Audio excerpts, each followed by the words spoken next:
All right, welcome. How is your Thursday going? Good afternoon, good morning, good evening, wherever you may be again in this very cold, chilly, freezing rain, sleet, snow world that we're living in February now. Welcome to the Thursday stream.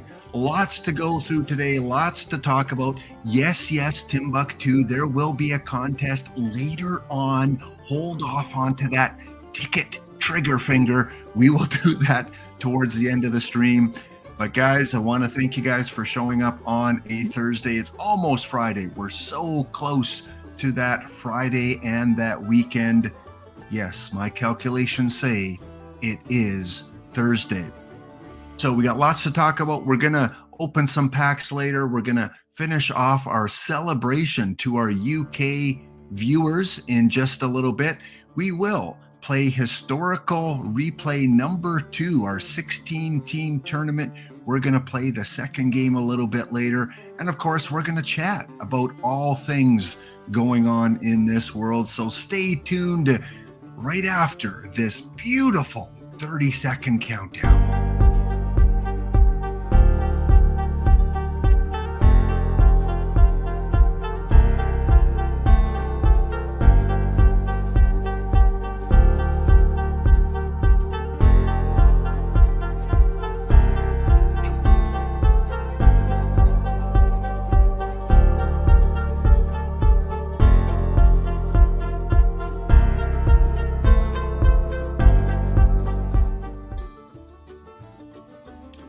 Welcome back in, guys, to the stream. How are you doing again? I got the coffee on. Probably need a double shot of espresso today.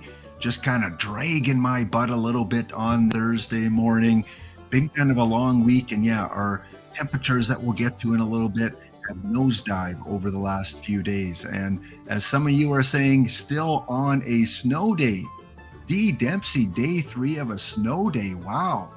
That a little bit interesting. I think the longest stretch of snow days we've had in Alberta while I was teaching was 5 or 6 days in a row that we had a fairly lengthy snow days or set of snow days. So hope you're keeping busy. Hope you're finding something to do. Usually that's a good time to catch up on things and do some marking and do some preparation, probably for the next semester of classes. Because again, in Canada, we have a semester system for high school, and semester 2 usually starts at the beginning of February. Good afternoon, Budweiser Bob. Good to see you again. And yeah, as Heath has mentioned, there are a lot of places. I know I saw Texas over the last few days. They have this freezing, we call it freezing rain up here. I don't know if you call it ice rain or whatever you call it, or ice storms down in the US, but Texas, apparently around Dallas and Fort Worth and moving its way up through Oklahoma, has been getting some really nasty weather. And I'm hearing a lot of the roads are just covered with ice and really horrible driving situations. So if you have a chance to stay in, if you work remotely and get to stay at home or have a snow day and they close the schools, then good, because you want to be safe. You don't want to get into any kind of trouble out there on these types of roads. Good to see you, Rob Fan. Yes, welcome back to the stream. Things are going okay. Like I said, cold temperatures, but nothing better than a double shot of coffee. Today, Nespresso blend, hazelnut once again, with a gingerbread blend and some maple cream coffee creamer. Of course, with the New Zealand butterscotch flavoring too. Welcome to episode number 60. Yes, I love those round numbers. We are on episode number 60 today. Milestones return tonight. Check in 9 p.m. Eastern with Dishnet, the hype man for OOTP, as he will be announcing today's milestone missions. And we'll talk about them a little bit later. And hopefully you got a chance to get in on EVC's Google form. Remember, the deadline for that is coming up in just a few hours. So we'll see what we get. Are we getting Pete Rose? Don't know. I think we will get another Pete Rose, whether it's milestones or whether it's a topper for a tournament, maybe the Players Championship tournament card. But these are three cards that are possibilities. Pete Rose, Cap Anson, Epa, Rixie, many others as well that we could be getting tonight. Remember, there is one more set of milestone missions coming up in 2 weeks. We've got the penultimate set next week, which is the grab bag of cards that apparently we haven't seen in the game, whether that's ever or just this year. So maybe that's where we get our Vlad Guerrero. He does have a limited bronze card, I think it is, but we don't have the true Vlad Guerrero card in the game. I'm still upset that the peak Dave Stieb card, a Blue Jay legend, is like a limited edition gold Dave Stieb. Like, there's something wrong with that. Dave Stieb was one of the best pitchers of his time, and his peak card this year is a limited edition gold. They didn't do him justice. So we'll see what we're going to get. Not adding a Cap Anson. First I heard of it, possibly. Yeah, I mean, very good. I didn't hear that name come up on EVC stream while I was kind of casually listening yesterday. So yeah, possibly we don't get it. I've always liked that card in previous versions. You see, this is, I think, the Perfect Team 20 or 21 version here, a special edition. Could be true. Kind of like Roberto Alomar. I don't think we're going to see one of those cards. I don't think we're going to see probably Omar Vizquez, maybe because of off-field issues. Of course, Barry Bonds with the licensing issue. So yeah, there are some cards that we might not see again, and Cap might be one of them. Good point there, Fan Track. Same with Snailman. Fairly confident they won't make a Cap card. He is historically associated with the color barrier. Okay, good. So yeah, we probably won't see that one. Pete Rose, Epa Rixie, much better bets that we'll see those. Wee Willie Keeler, again, good possibility. Could we see a more modern card like a Clayton Kershaw, peak Clayton Kershaw, which I guess technically we don't have in the game yet. I put my picks in. We'll see how they turn out. We know we're going to get some good cards, just like we did with Milestone 1. Bubba loves the show. Bubba loves the snow. Yeah. These Thursday eyes saw show and not snow. Welcome, Teddy-O. Welcome, Cobra, to the show. And yeah, curious to see what we'll get tonight. We probably won't get any packable cards other than some limited edition cards. One or two of those we'll likely get. And of course, Plat 4 are in for one more week. So next Thursday, probably they will be taken out of packs after the stream next Thursday, after the penultimate set that we're going to get next week. So again, take care, guys, in the weather. Welcome to the February 2nd, episode 60, Groundhog Day episode. And I thought, hey, it's Groundhog Day. How about we do a little Groundhog Day movie trivia? Because I love this movie. I've probably watched this movie over the course of the last 25 years at least 10 times. This is one of those movies that you could rewatch and rewatch and always get a good kick out of it, always get a laugh out of it. So let's do a little bit of Groundhog Day trivia. I'm going to ask you a few questions. There's no prizes. This is just for fun. Let's test what you know about this classic movie from the 1980s. First of all, first question. Bill Murray's character. What was his name in the movie? Anyone remember his first name or his full name in the movie? Bill Murray, what was his character's name?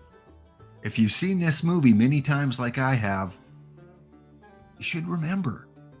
Give you a few seconds just in case there's a little bit of delay. Snailman. Snailman hits it with the first answer. Yes, Phil Connors is the main character's name. Number 2, which TV station did Phil Connors work for?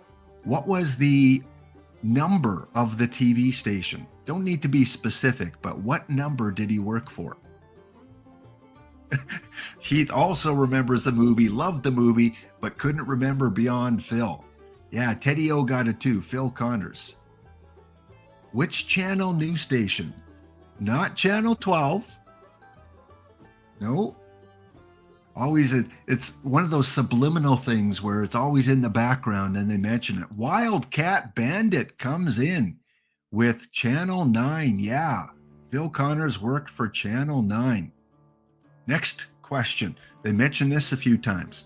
What is the special place where Puxatawny Phil broadcasts his weather forecasts for the spring?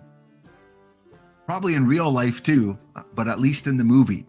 What was that special place where he predicts on February 2nd? Hey, Snail Man in the lead with 2 correct answers, right? Gobbler's Knob is the place that he predicts that. All right, here's a tough one. Bill Murray often goes to a cafe in Puxatawny. Anyone remember what the name of that cafe is? What is the cafe that Bill Murray often goes to? I know it's kind of a tough one. This would be like a 5-point question if we had it. Cedarites, you got it. Tip Top Cafe. I believe Flo's Diner is mentioned in it, but the cafe that he visits in Puxatawny quite a bit is the Tip Top Cafe. Very good. All right, we all know the cameraman. That's the comic relief with Bill Murray. What is the first name of the cameraman for Channel 9 that works with Phil Connors? What was his first name? Been in a lot of different comedy movies, kind of plays kind of the same kind of role. Hey, Wildcat and Heath, both with the Larry. Yes, it was Larry. Good. What was the name of the song that Bill Murray always woke up to start the next Groundhog Day? What was the song name? Classic song, probably from the early 1970s. It's got to be imprinted on your brain by now. It was, yes. I Got You, Babe. Yeah. It's probably going through your mind right now, right? Sonny and Cher. I Got You, Babe. Yeah, I'm not going to try singing that one. But I know for me, that song stuck in my head for many, many hours after watching that movie. Yeah, you got the full thing there, right, Gorgo? Sonny and Cher, I Got You, Babe. This was mentioned a little earlier, but who was the character? What was the character name that Bill Murray always bumped into every morning? A familiar face from his past. What was that character's name? Yeah, Snail got it. Yeah, I think he mentioned it earlier. Ned Anderson. Yes, Ned with the glasses. And after meeting Ned, what was it that Bill Murray always stepped into? What did he step into that was very unpleasant? Ned Ryerson. Yes, not Ned Anderson. Ned Ryerson. Cedarites and Sean got that. Exactly. Yeah, he stepped into the puddle right off the curbside. Good. You guys are sharp. You guys know your Groundhog Day. Well, let me give you a couple tougher ones. How much did Bill Murray pay for piano lessons? How much did he pay to take piano lessons? He really wanted to get close to a certain individual. And this was back in 1980s, remember, when this film was done. What was the cost to pay for piano lessons? Give you a few more seconds. It was, he paid $1,000 for piano lessons. So Cedarites, you were close. Yeah, you were close.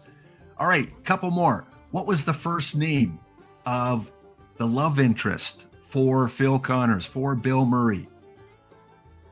What was her first name in the movie? Rita, yes, Wildcat Bandit, got it. It was Rita. I believe played by Angie McDougal. Can't remember her actress name, but yeah, she played a great character in there. And what was her favorite ice cream? What was Rita? Yeah, Andy McDowell. Thanks, Wildcat Bandit.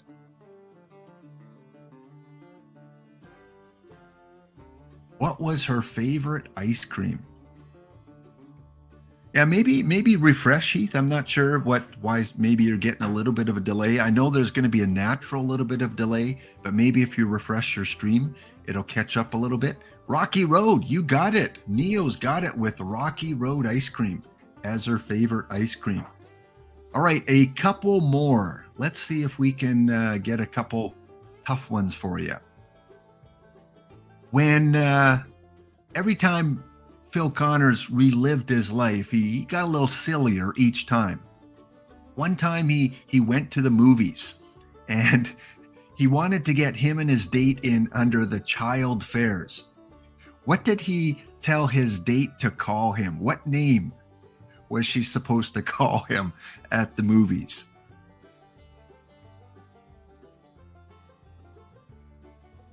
Anyone remember he was dressed up?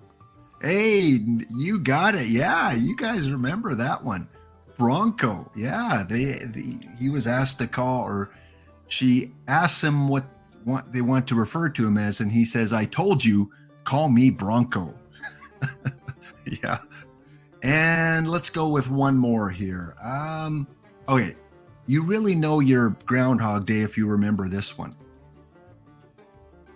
Who was Nancy's high school teacher? Phil asks her for this so that the next day he can tell her that he sat next to her in her English class, which he really didn't. You really know your trivia if you know this one. Cedarites, I'm gonna give you and Snail Man the victory tonight for your Groundhog Day trivia. Yes, it was Mrs. Walsh. Mrs. Walsh, yeah, very good. So yeah, just a little bit of Groundhog Day trivia as we kind of commemorate today, February 2nd, and this great movie. If you haven't seen it, if you're on the stream today and you have no idea what we're talking about, go check it out. See if you can find it on YouTube, on Netflix, on Prime. Yeah, great movie. Good for a few laughs. So yeah, a little bit of Groundhog Day trivia to start the news. Did you hear the Quebec Groundhog Day news? No, I did not. I have not checked if Puxatawny Phil or any of these other groundhogs in Ohio or any other places are located saw their shadow today. I have no clue if groundhogs saw their shadow. I know. Here's some real groundhog trivia. We'll give you a couple of this. What is the name of the group that takes care of Phil in real life, that takes care of the groundhog? What is the name of that?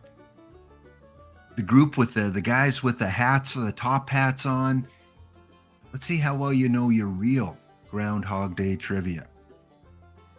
Funny fact is Bill Murray apparently was bit twice.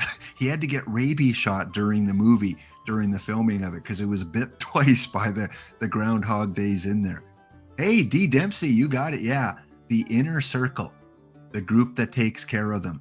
And they always say, they declare that the Groundhog Day or Groundhog, Phil has been right 100% of the time. That in his declarations every February 2nd, the Inner Circle says, yeah, he's right 100% of the time. Which technically, they're correct. Why are they technically correct that Phil is right 100% of the time? Yeah, with their special language, they probably have a secret handshake and everything else that goes with the secret clubs. Well, they say they're right 100% of the time because somewhere in the world, they either have 6 weeks more of winter or they don't. So whatever he says is going to happen will happen somewhere in the world. And actually, yeah, you're right, Rob, is they're actually only right less than half of the time. I've seen that too. So Phil is not always right. Of course, it's just a spectacle, something fun to do that they organize. And yeah, pretty crazy. And yeah, Sean, what would you do if you were stuck in one place and every day was the exact same? What would you do and nothing that you did mattered? You know, you get run over by a car, you try and escape the day many different ways, and every day you know you're coming back to I Got You, Babe by Sonny and Cher. Yes. All right, let's move on. Speaking of weather and 6 more weeks of winter, in Edmonton right now, we are at a nice 17 degrees in the minus Celsius, which translates to positive for you Americans, +2 Fahrenheit, and more snow on the way today. We've had snow for the last 3 days, not a lot, maybe an inch, 2 inches at the most snow that we've had, but it's been pretty cold. But look at that. Tomorrow we get up to +3 on the weekend. Yes, like I always mention, it is shorts weather that we're going to have. So that is the weather for us. For you guys right now in the Americas, 90 degrees Fahrenheit, the warmest place in the Americas right now. Port-au-Prince, Panama, of course, Central America, Cancun. Nice to be in Cancun. They're at 84. But in the interior, in the contiguous area of the U.S., not looking too great.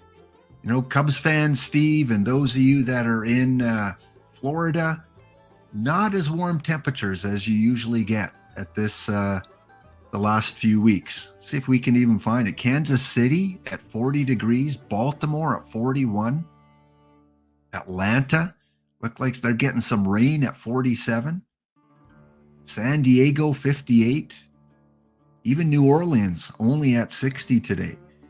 Where is Miami and Orlando? There's Miami. They're at 83. Orlando, I guess, is doing pretty good too. They're at 81. I thought they were a little bit cooler today.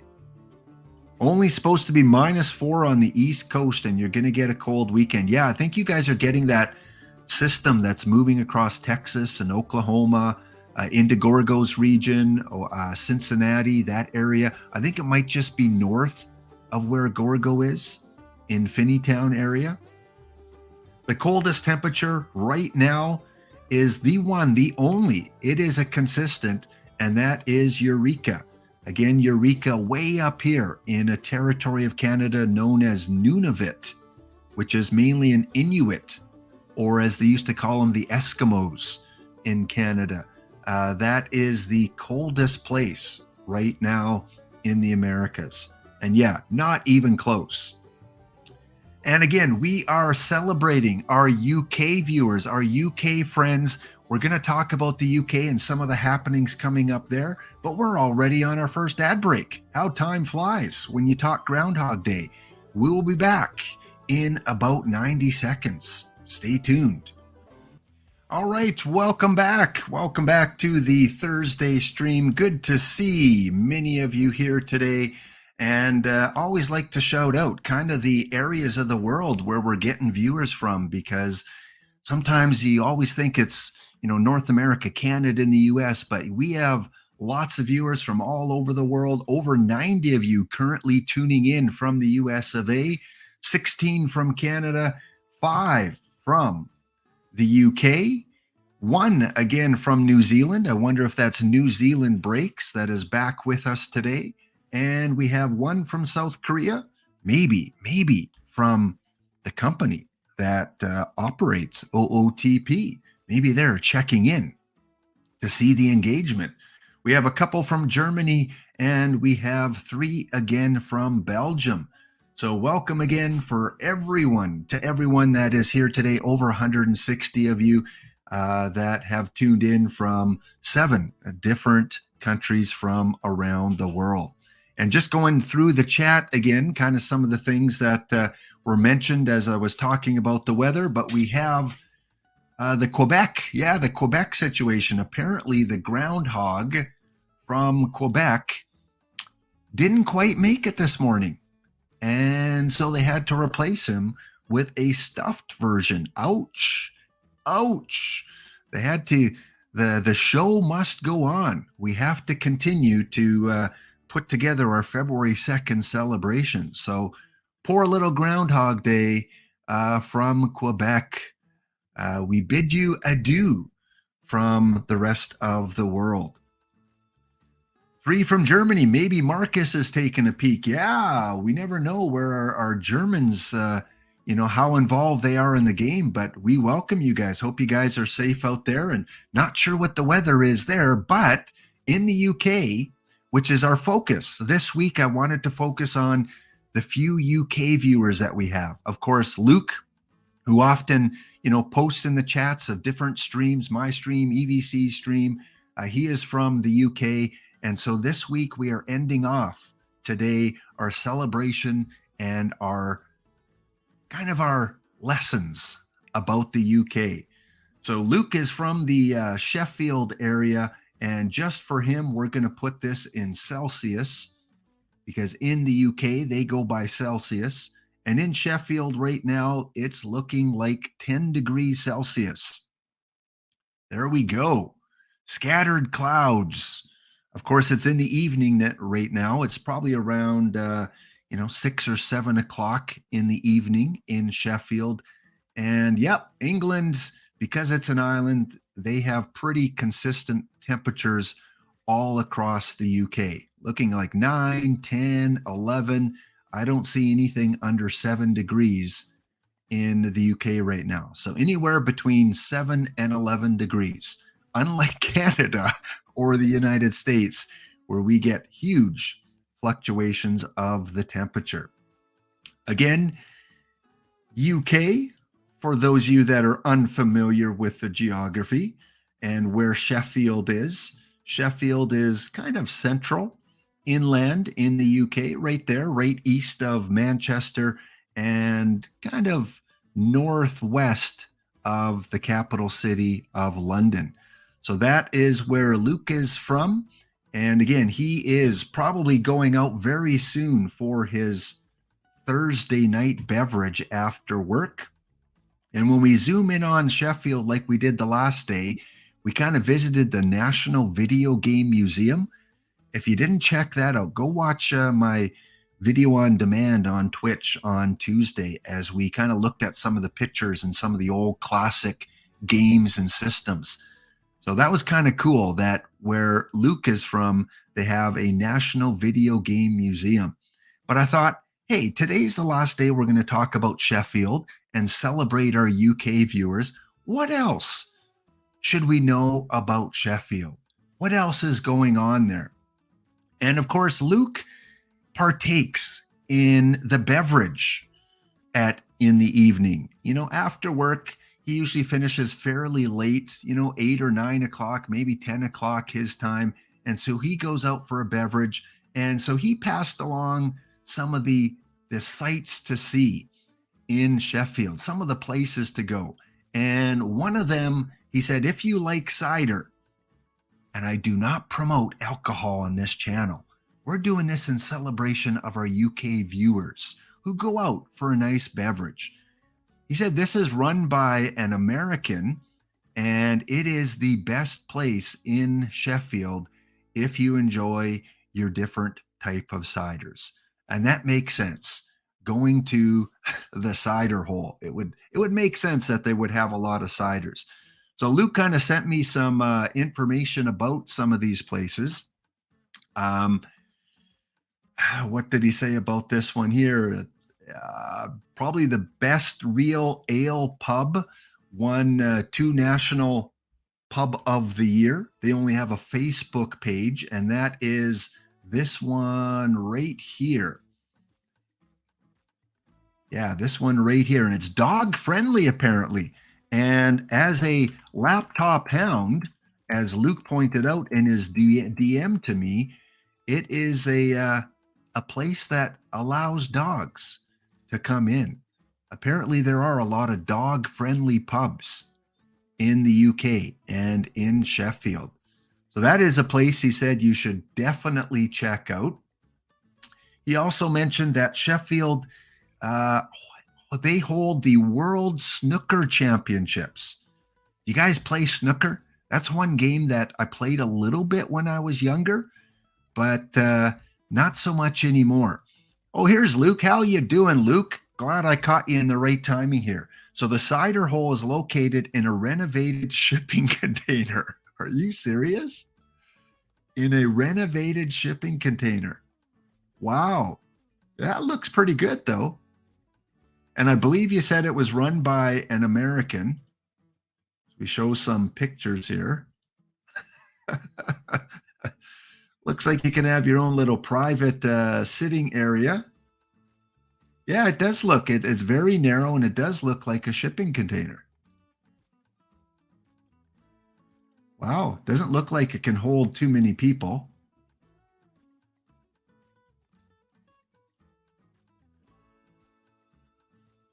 But apparently, according to Luke, a very popular place. And there you have it. There you have. Oh, looks like they got the little vats there. The little, when you played baseball or soccer as a kid, and you got your orange juice to refresh you at halftime. They got those little containers there, pouring the cider right out of that. Very cool. All right, Luke also passed along that the snooker championships. Again, snooker, kind of like billiards, except there's no numbers on the balls. There's different colors of balls, and I think they're worth different points values. And you got to sink them in a certain order, I believe. I'm more of a billiards guy, 8-ball kind of guy, where you leave the 8-ball till the end. But snooker is played on a much bigger table, and it's a very strategic game. So Sheffield, at their theater here, the Crucible Theater, they hold the snooker championships. Very cool. Luke also mentioned that the food, what kind of food do the Sheffieldians, do they call them Sheffieldians? Is that what they say in Sheffield? Or the Sheffielders? That make a good baseball team, the Sheffielders. Chef, there you go, theme team for you. All baseball players that like to cook. Gorgo can manage that one. The Sheffielders. The material just writes itself, guys. I'm sorry, it just truly does. Snooker is a better game, but you like pool too? Yeah, pool is more probably North American, whereas snooker more kind of a European game. So the chip buddy. The chip buddy is a famous kind of food dish in the Sheffield area. It's a sandwich filled with thick cut deep fried potatoes, like steak fries, brown sauce, ketchup, mayonnaise, or malt vinegar. Bread slices come from a loaf or a bread roll, and the chip buddy can be found in fish and chip shops and casual dining establishments. So there you go. The chip buddy. Is that something, Luke, that you is that one of your favorite dishes that you order when you're enjoying a beverage after work? Yeah, we're not sure what the brown sauce is there, Fofi. Probably, I'm guessing some sort of, I don't know, brown vinegar type of sauce, but I'm sure it's delicious. Right, Luke? I'm sure it's delicious. Oh, it's an HP sauce. Okay, yeah. I like HP sauce. Absolutely. When I go to Five Guys Burgers and Fries, which honestly, if we're talking food, my favorite fast food burger restaurant, Five Guys Burgers and Fries, we have them up here in Canada where you can order tons of things and, well, not tons of things in terms of variety of food, but you can have tons of different condiments on your burger. They've got like lists of things, and I always get the HP sauce. Heath, you're with me. Yeah, Five Guys is so good. And I don't know if you guys know this, but if you ever go to Five Guys, you can say extra on anything and they don't charge you. You want extra bacon? Say extra bacon. They give you free extra bacon, extra tomatoes, extra pickles, even extra HP sauce. The only thing you can't ask for extra of without paying is an extra patty. So yeah, if you go to Five Guys, that's one of their secret menu things is you can ask for extra toppings and you get that for free. So Luke's Chip Buddy kind of brought me to Five Guys Burgers and Fries somehow. If you go across to Lancashire, you can have a pie sandwich. Yeah, meat pies. I don't know if they have pork or beef or chicken but yeah, the meat pies are pretty popular in the UK. And right now we've got 5. Hey, that's good. Some more UK people. Usually it's 1 or 2 or 3, but welcome. If you're from the UK, post something in chat. Have you been to Sheffield? What are some of the sights that you see there? But now let's take it back to baseball because, hey, this is a baseball channel, remember? And Luke didn't point this out, but I did a little bit of research. And there is one guy tied to Major League Baseball that was born in Sheffield. I don't know if even Luke is aware of this, but William Henry Wright is tied to the origins, 1871, of baseball. Very cool. He was born in Sheffield. I guess Yorkshire must be kind of like the state or just a community name. Because in Canada, we would say Edmonton, the city, Alberta, the province, Canada, the country. So is this similar? Sheffield, which is in kind of a province, Yorkshire, which of course is in England. So William Henry Wright, the only guy that I could find that had a birthplace as Sheffield. County. Okay, so it's a county. So a little bit about this guy. Did you know that in addition to playing and managing in the National Association and the National League, he was the guy who first truly organized a baseball team? In 1869, the Cincinnati Red Stockings. There you go, Gorgo.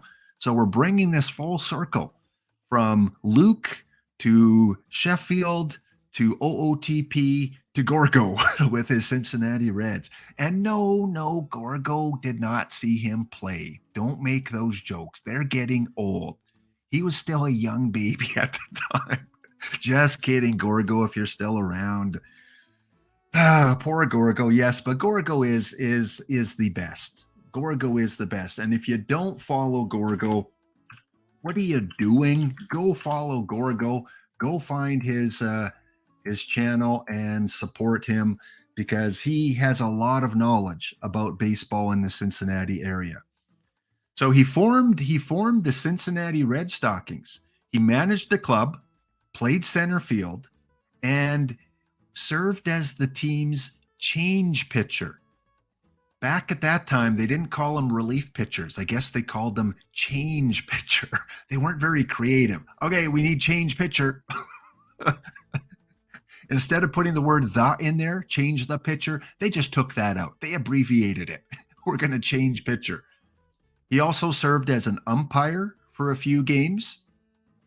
And he was already the second oldest player in the league when it formed in 1871. So yeah, he was the old guy in the league. He also played for the Knickerbockers in New York City. He left baseball to play cricket. I did not know. Gorgo, you can inform us on this. Cincinnati had a professional cricket team? I guess back then it was a lot of people that came directly from England or the UK, and cricket's kind of a bigger sport over in Europe. But I did not know that cricket was a big game.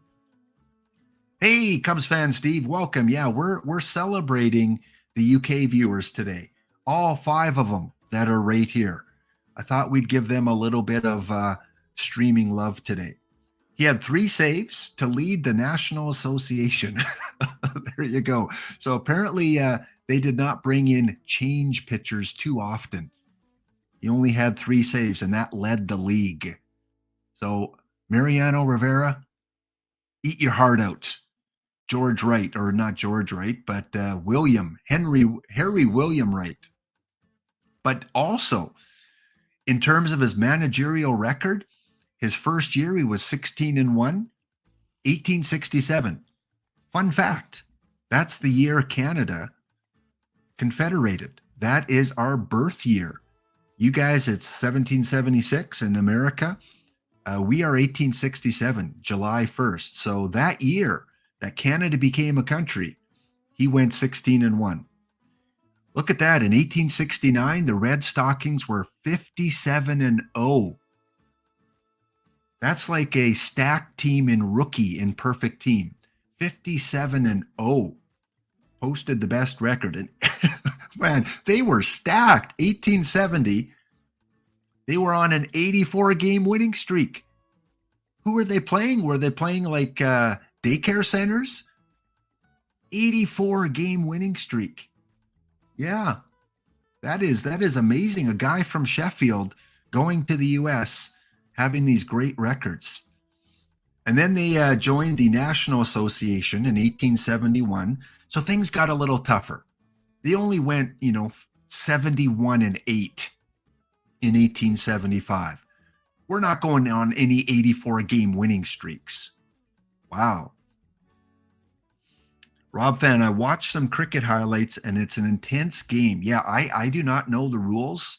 I have no clue how cricket works. No clue at all. All I know is the ball comes towards them on the ground and they hit it with a bat/hockey stick.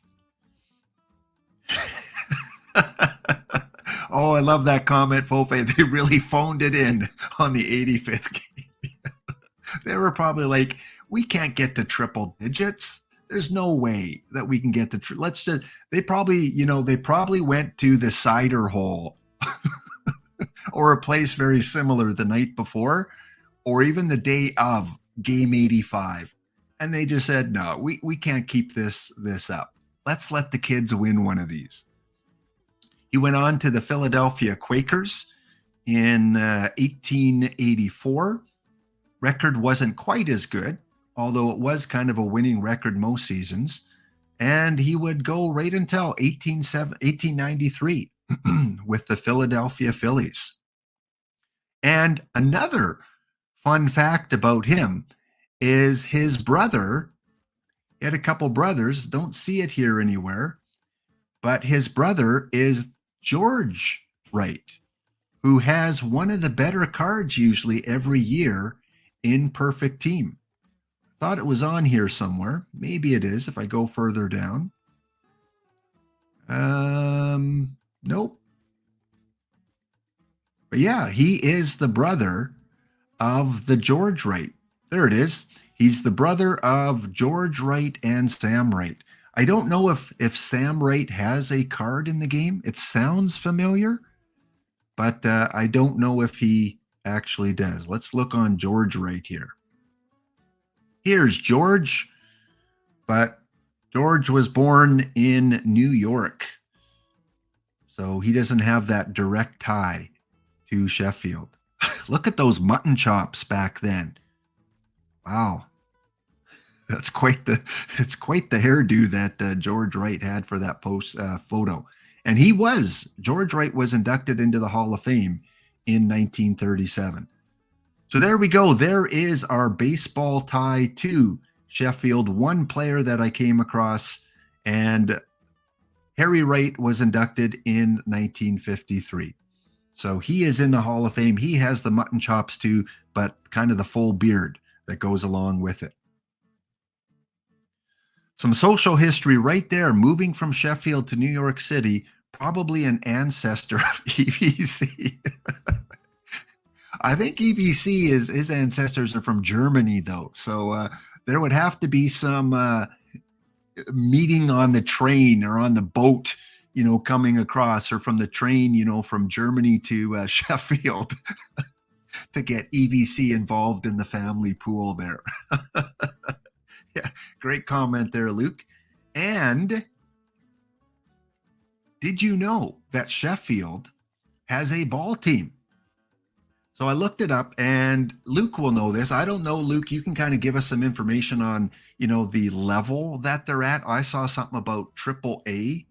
There it is. They're kind of in the AAA league. So I'm sure that doesn't compare to Major League Triple A, but yeah, they have the Sheffield Blade Runners, and they kind of were created back not too long ago in 1985.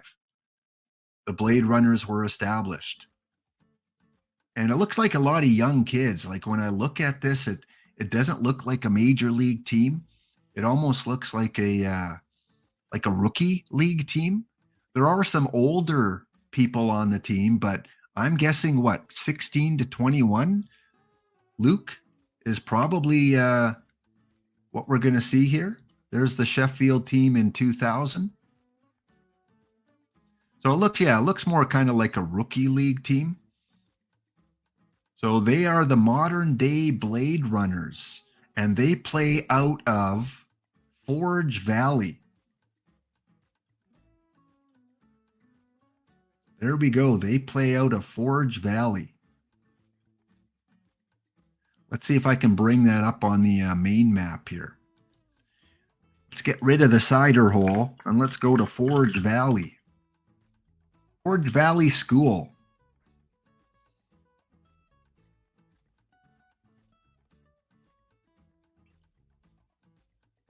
All right, so it looks like a pretty modern building that they're based out of. Cool. Let's see if we can zoom in. If Google Earth lets me zoom in here. I think they're going to. See if we can see their baseball stadium.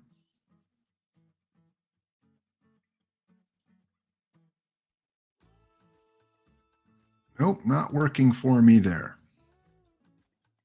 Let's try this one. Let's try Forge Valley. We got to check. We're celebrating. There we go. They got a football pitch. Looks like a track and field. Where's the baseball diamond? Got to be here somewhere. There it is. That is the home of the Sheffield Blade Runner Baseball Club. I don't even see any bleachers there. I guess everyone just sits on the grass in Sheffield. Hey, Luke, you bring your pint and just sit on the grass outside of the school in Forge Valley. Hey, EVC, welcome. Yeah, love the countryside. So there you go, Sheffield. For Luke is from. We've looked at the cider hole. We've looked at the video game museum. And now we looked at the baseball brand that they have. And they also have the Bruins. Hey, so they have two baseball teams. They have the one that plays out of this school, and then they have the Bruins that play out of another school. That tells you how baseball works over here. Yeah. So you're telling me, Luke, you don't have any Albert Pujols type of players in Sheffield? I mean, the only player, again, associated with the Major League Baseball was that one player from 1871 who went on to establish the Cincinnati team. So yeah, not a lot of baseball players come out of Sheffield. So if you ever are in the England area, in the Sheffield area, go check out some of those places. Go check out the dog-friendly Kelham Island with dog-friendly pubs. There you go.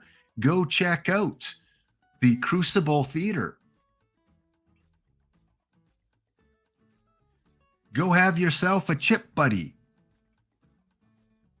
Actually, I think we're on an ad break right now, except for the subscribers, of course, who don't have ads.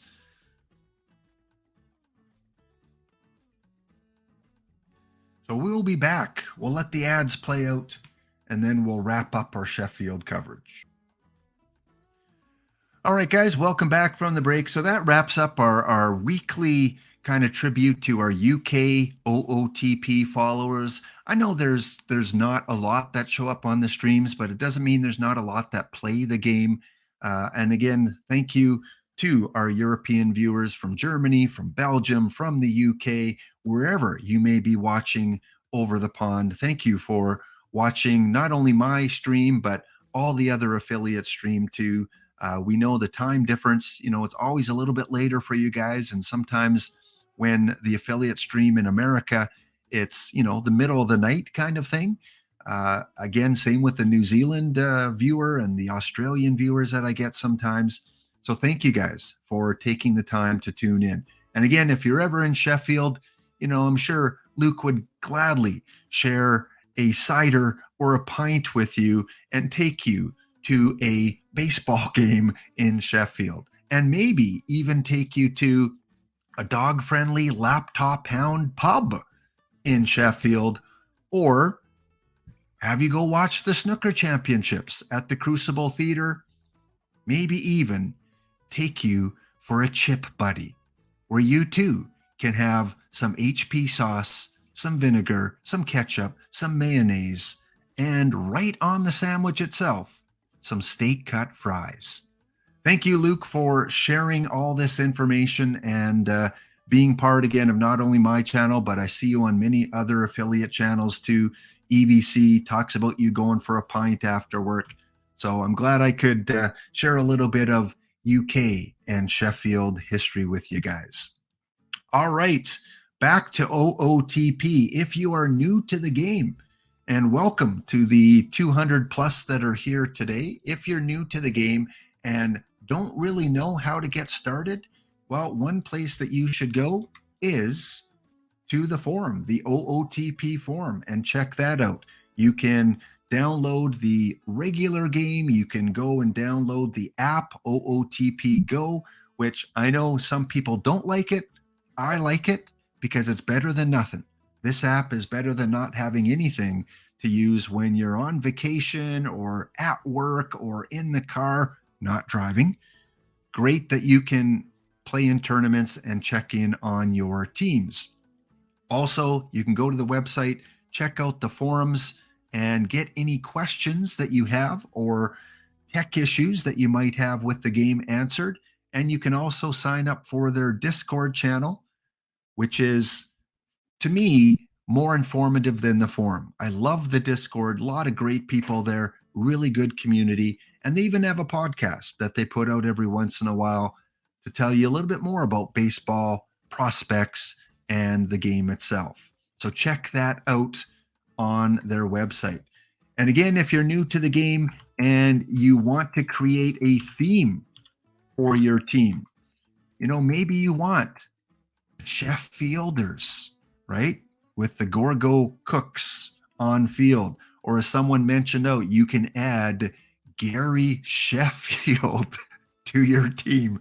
Oh, the wheels are spinning in Luke's mind about a theme team now, that's for sure. He could add George Wright. He could add Sam Wright. He could add Gary Sheffield. Luke, I've got 3 of your 26 right there for you. Maybe there's someone named Cider that you could add to the team too. So thank you, Luke. I know you're going out and enjoying a beverage tonight with your friends, and thank you for sending me that information. Rob Fan, you can't believe you lost in round 1 of the Perfecto. Join the club. You had Pedro, Randy, DeGrom, Maddox, and Kluber.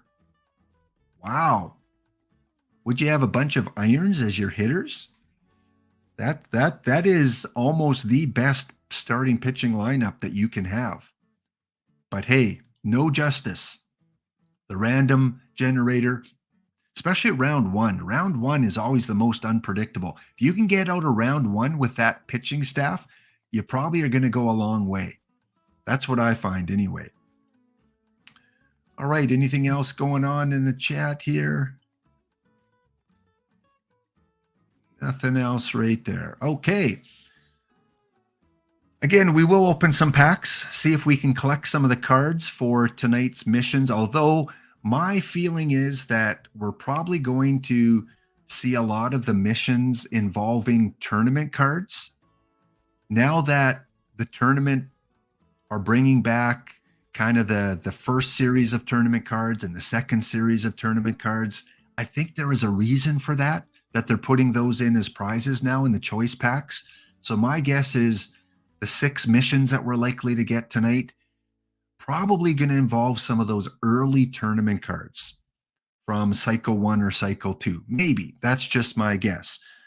So it's hard for the people that don't play tournaments to finish those missions because then they have to buy the cards. If you're a tournament player and you constantly are accumulating these cards, good on you. You're probably going to have a lot of success tonight selling them. But it'll be interesting to see what we get. And EVC, if you're still here, maybe post the link to your Google form because there still is time for people to get in. Absolutely. If you want to post your Google form to guess the cards for tonight's mission. Again, we will be doing a giveaway. Not yet, Timbuktu.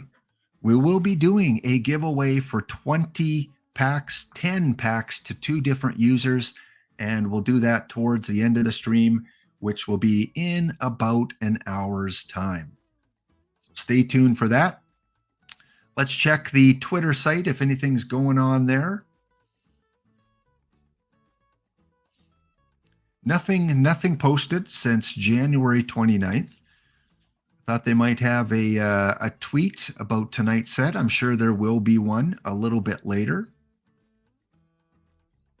Yes, EVC, if you're still in the chat, maybe post up your Google form. I'm curious too. Hopefully you've got at least 40 or 50 entries into that because it's a great way to participate and to try and win some packs.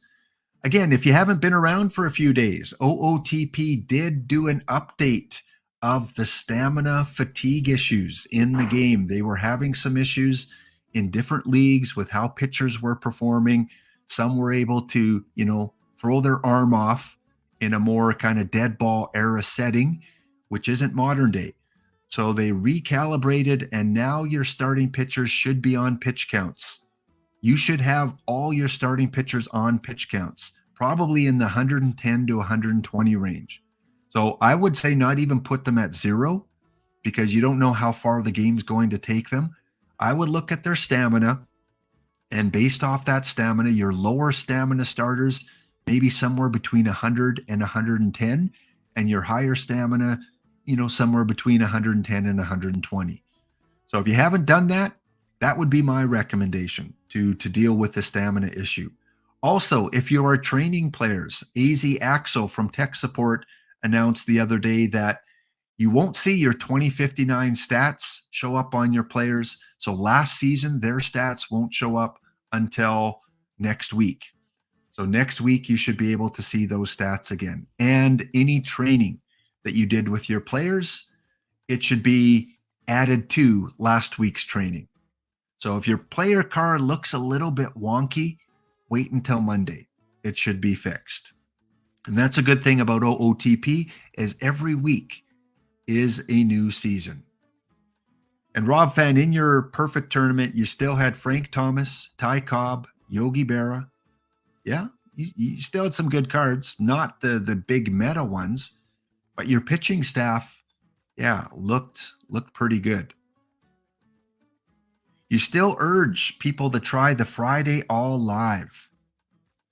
I've done a couple of the lives, but not the weekly ones. I think they used to have daily ones. Yeah, Cobb for sure is a meta card. Absolutely. So you did have Cobb, but I could see, Schmidt and Hornsby and Wagner. Yeah, they definitely would have helped as well. Even Frank Thomas, Frank Thomas, if it was the peak Frank Thomas, he's pretty meta, I would say.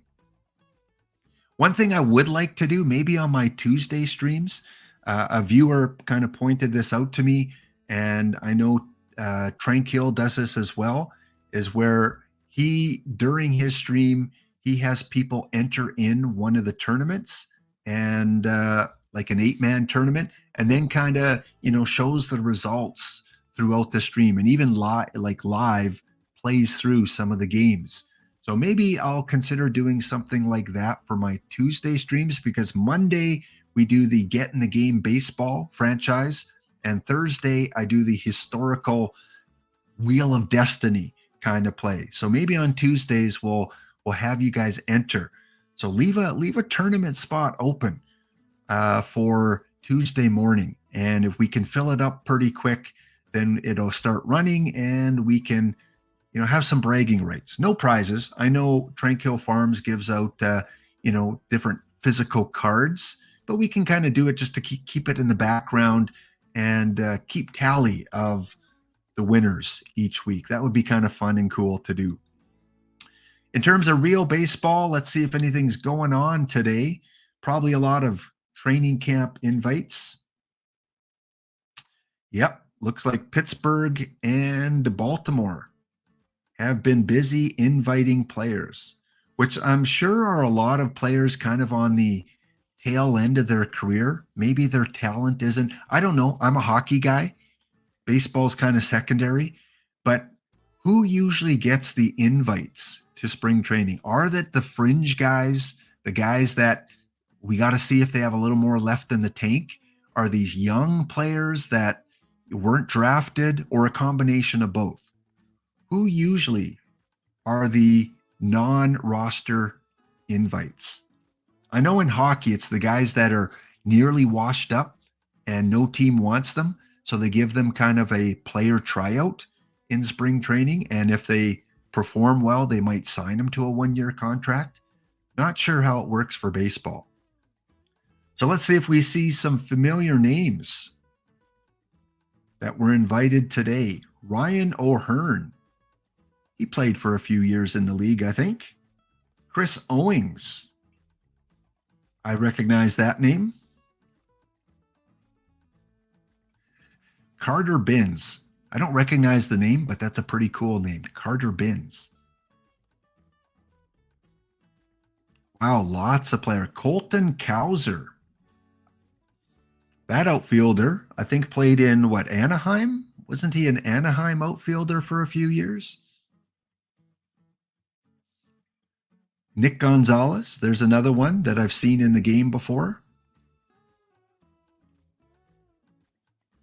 Yeah, so I'm not sure, who these players are. Again, if they're fringe players that teams are looking at one last time because they might need 1 or 2 more roster spots full, or if they're players that are out of college that didn't get drafted, didn't get signed, or a mixture of both. But yeah, Baltimore and Pittsburgh, Tampa Bay, they're the movers and the shakers today in real baseball.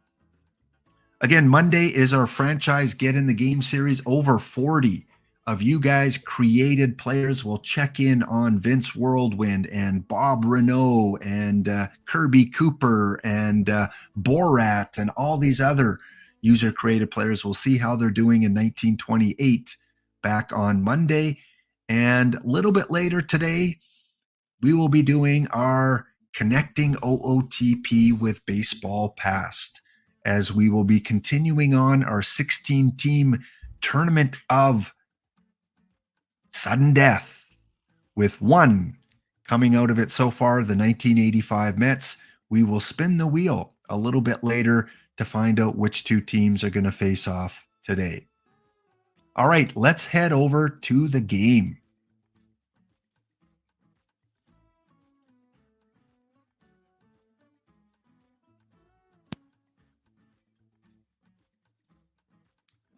Put it on full screen here.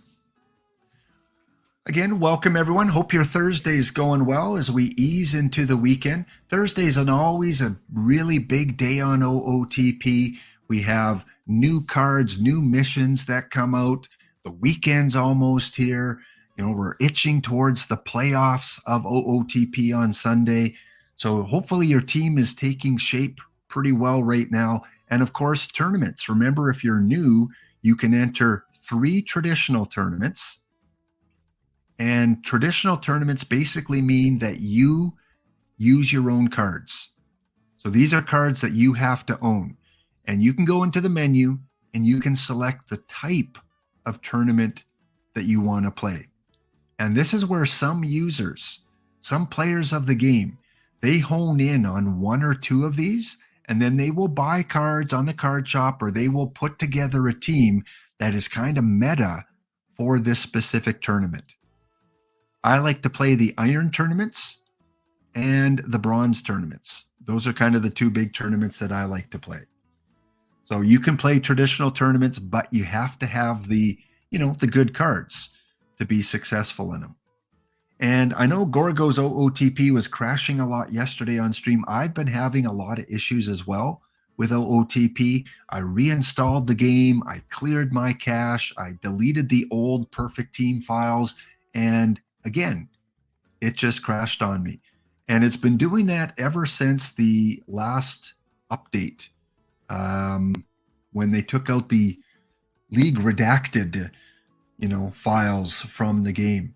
I don't know if you guys have been having issues with the game, but I definitely have in terms of crashing over the last couple of weeks. All right, let's try this again.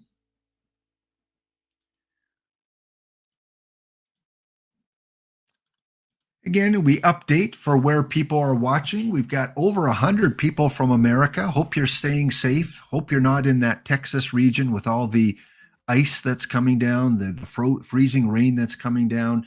Some of you have snow days. Some of you are shut in today because of the weather that's moving across Canada. 20 of you from Canada, 4 from the UK. And look at this. I'm going to list off all the other countries with at least one viewer. Germany, Australia, Belgium, Switzerland, South Korea. My Polish viewer is back, and Venezuela. We have at least one viewer from those countries. So welcome to the stream.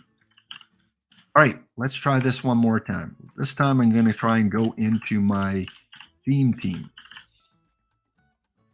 to get less issues with that one. Again, EVC, if you're back in the chat or if you're in listening range, feel free to post the link to your Google form. There might be a few people here who have not filled that out yet and might want a chance on winning some packs from your contest. And of course, that will take place tonight at 9 p.m. Eastern with the one, the only, the Hype Man Dishnet. And then tomorrow at 3:30 Eastern, EVC will be back on and go through the cards and the winners from his contest. All right, well, since Rob Fan was talking about perfect drafts, I've got one coming up in about 4 hours. And yeah, we'll talk about specific cards a little bit later. We'll revisit the Milestone 1 cards and take a look at what their value is. Maybe play a little gouge and not gouge on the old Milestone 1. So one of you, write those down. Write down the cards from Milestone 1, because I remember a few, but not all of them. And I'll ask you later for those names. All right, so we're quickly going to do a 1992 draft, kind of the end of the defensive era, the beginning of kind of the boom, the power, the steroid era. And like I said before, I kind of know these players pretty well, these cards. So I'm going to fly through it. You guys can agree or disagree in the chat. Rodriguez and Arenado are, I think, the best two of these four. Next up, let's get the infield all set. Eddie Collins, Honus Wagner, who can play many positions. He can play third, he can play first, he can even play right field. And Eddie Collins.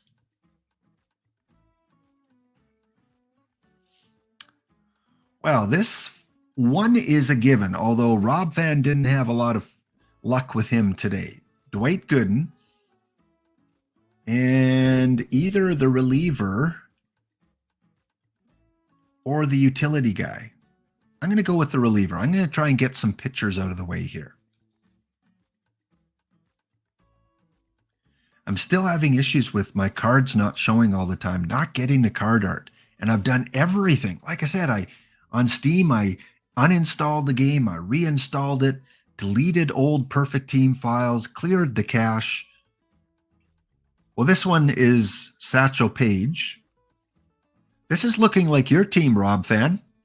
Looks like a lot of the same players I'm coming across. Satchel and Frank. Oh, good. Heath, I mean, not good. I'm not saying, hey, good. Heath isn't getting card art too. but I'm glad to know that it's not just me or my computer. I think in something in the last update has messed a little bit with how things are running, because it was running smooth before the last update, and now I'm having issues. So hopefully with the next update, they'll fix some of these issues.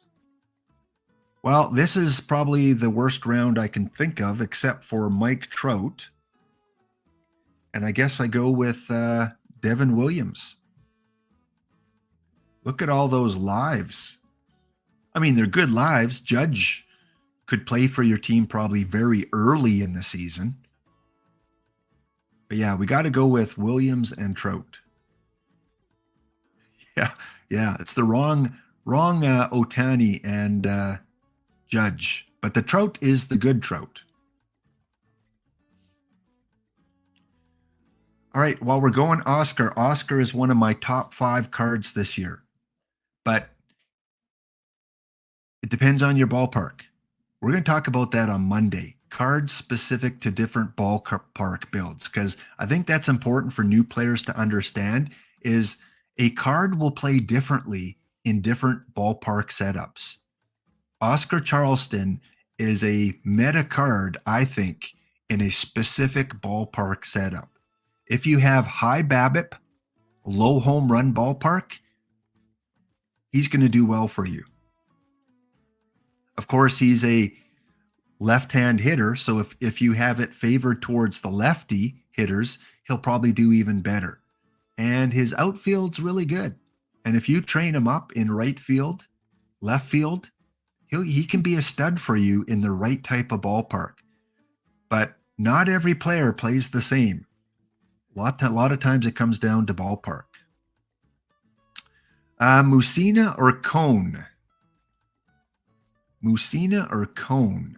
I'm going to go with Cone. Plat 4 over the regular card. All right, I think an easy round this round. There are a lot of good players to choose from here, other than Cliff Lee, which I don't get as a tournament card. Man, they did not do him well in this tournament card. That is just an awful, awful Cliff Lee. His other 100 is one of the better cards in the game. Ruth for sure. I agree, Erie. Now, where am I at third base? I've got Nolan. In center field, I've got a couple, so I think I go with Brooks. Although Byron, his Topps card, is a really good center field option. He would be a close third for sure. Rogers Hornsby, absolutely. And I need some more pitching, so I'm going to go with Dazzy Vance.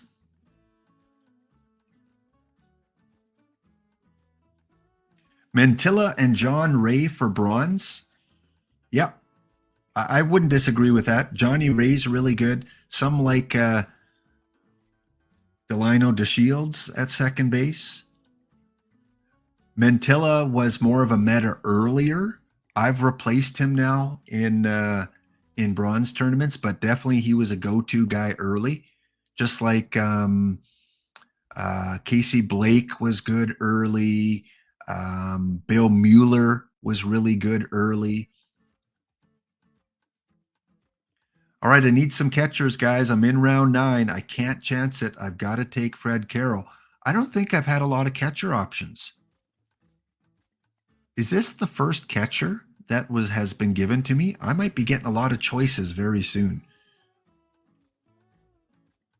I'm not even going to take Fred Carroll. He's not even worth the backup. Who do I go? Dizzy Trout? Yeah, this is a bad round. I think I got to go Kurt Simmons, only because his movement's above 100. Maurer and Rochman. Kurt Simmons. All right, Cubs fan, you gotta pick my second one for me, because I don't like any of them. Do I just take the catcher? Because, yeah.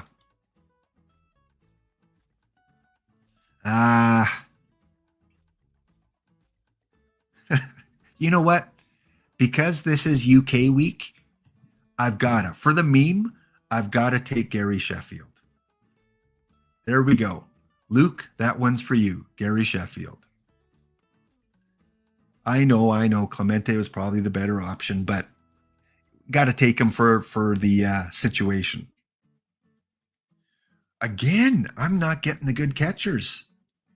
Again, I've got to gamble. Chris Sale.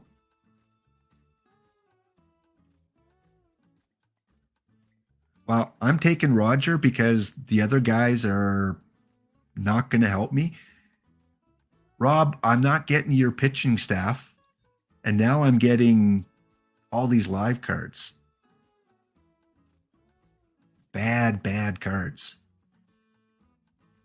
All right, give me some good catchers. Joey Votto. Kevin Brown. 6, 7, 8, 9. That's my 10th pitcher. I still need at least one more pitcher, one more catcher, or give me a King Kelly at least. Well, that's the live Jacob deGrom. So thankfully, I hovered over it and just didn't select him. Well, do I take Carter?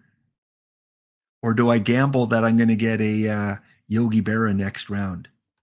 Are we gambling today, guys? What else do I need? I need a shortstop, Monty Ward. Captain to the bridge. Yes, live cards are generally not very good.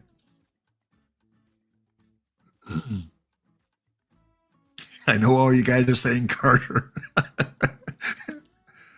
But I haven't had a lot of catcher options. There's got to be a better one. I'm gambling, guys. I'm gambling that we're going to get. I'm taking Rube Waddell, and I'm gambling we get a catcher. Here we go. I'm either out first round or I might go fairly far. Here we go. What do we got? Yes! The gamble paid off. Molina, thank you. Molina. Whew.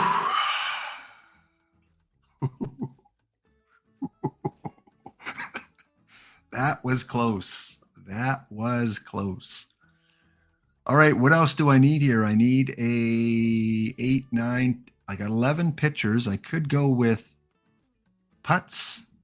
I don't have any natural left fielders, although Charleston can play left, Ruth can play left, and Sheffield can play left. Yep, I would have kicked myself if I took Carter and then he showed up. What do you think, guys? Monty Irvin, I think, right?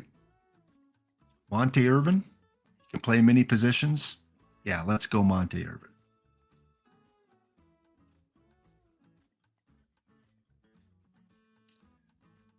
All right, there we have it. Let's take a quick peek how this shapes up. All right, pitching Page, Gooden, Waddell, Vance, and Cone. I'm going to move Cone above Vance.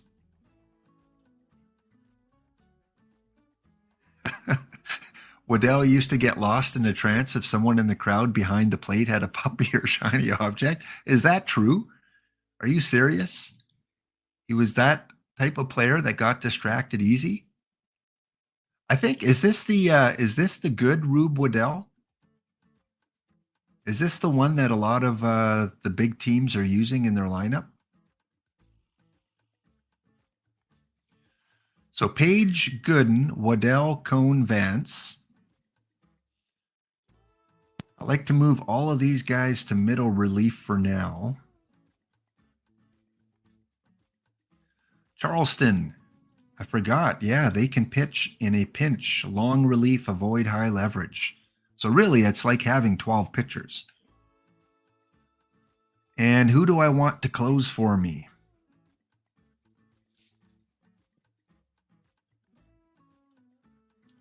Who do I want to close? Williams.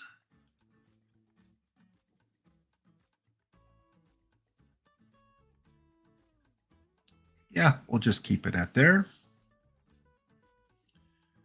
And hitting wise, let's take a quick look if we need to organize any of these. My power against the lefties. Hornsby, see, this is one thing. This is why I recommend you always check your lineup. Because often in a perfect draft, they won't put Hornsby in the lineup, which is just absurd. He's got to be in the lineup. So they don't have Hornsby in against the lefties or the righties. I mean, they have him coming in every third game, but he's a guy you got to start, right? He's your highest contact against the lefties, and they don't have him starting. So I'm going to put him in. I know Brooke Robinson is the better fielder, but I'm going to put Hornsby in at third. I'm going to put him as the leadoff guy. Hornsby, Wagner, Thomas, Ruth, Trout, Votto, Collins. Irvin, I don't usually like to start. Irvin versus Sheffield. Irvin's a little bit better contact-wise. Sheffield's better right. I'm going to put no, we'll leave it.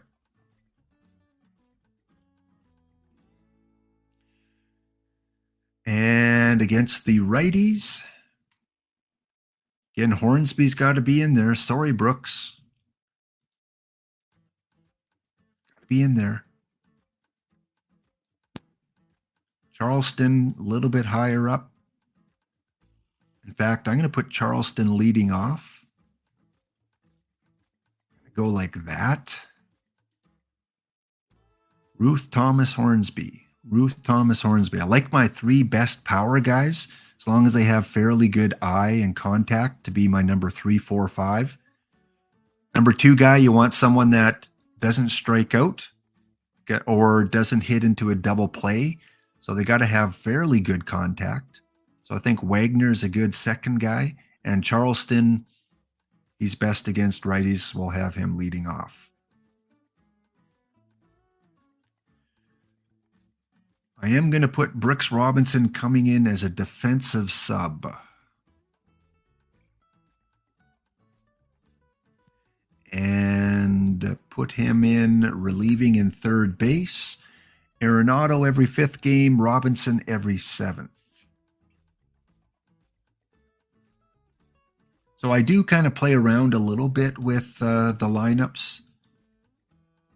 I don't like when it says every 20th game. To me, that's just kind of silly. So I switch a lot of those to if starter is tired. Same with here, if starter is tired.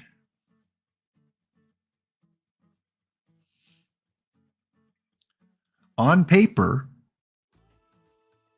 I would agree with you, Rob, that this should be a pretty good lineup. Ty Cobb would have been nice to have. I would have loved a stud left fielder.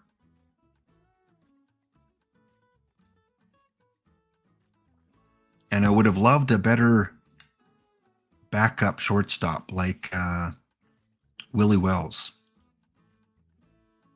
But can't complain. We'll see in just about 4 or 5 hours. Paige Gooden, Waddell Cone lead the way with Ruth, Votto, Frank Thomas, Honus Wagner, and Eddie Collins.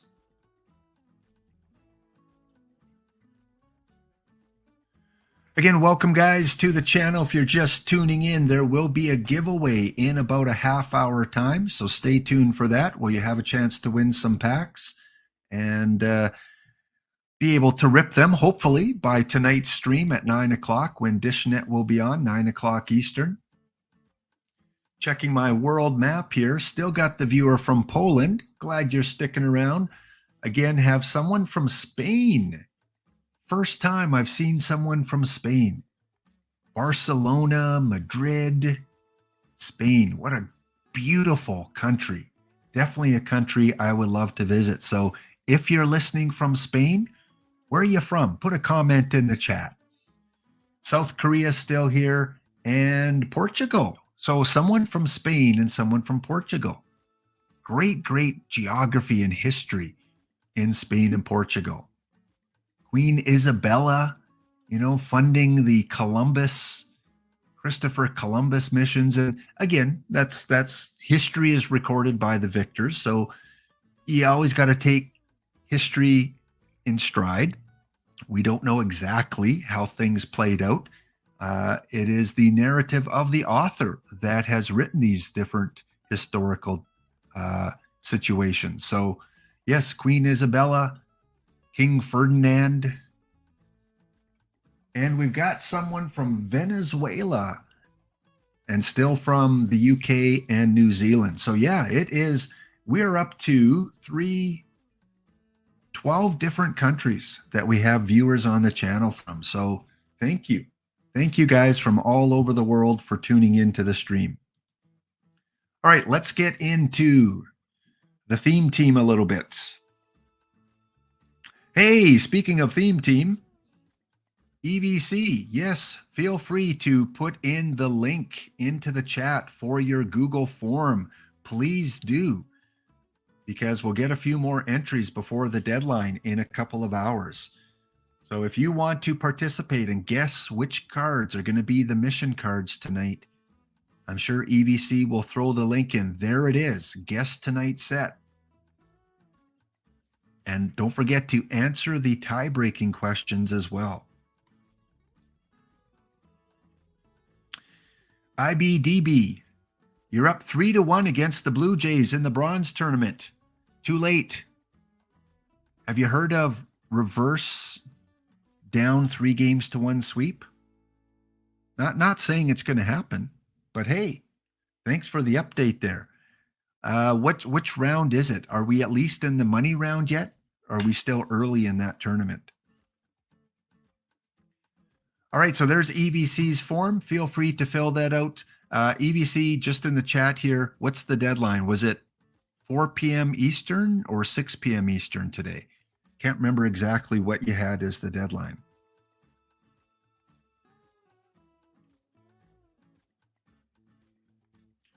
$6 p.m. Eastern. Okay, there you go, guys. So you have a few more hours to fill that out. Don't forget to hit submit and have your proper username on there. And tomorrow at 3:30 Eastern, again, 3:30 Eastern, EVC will be announcing the winners.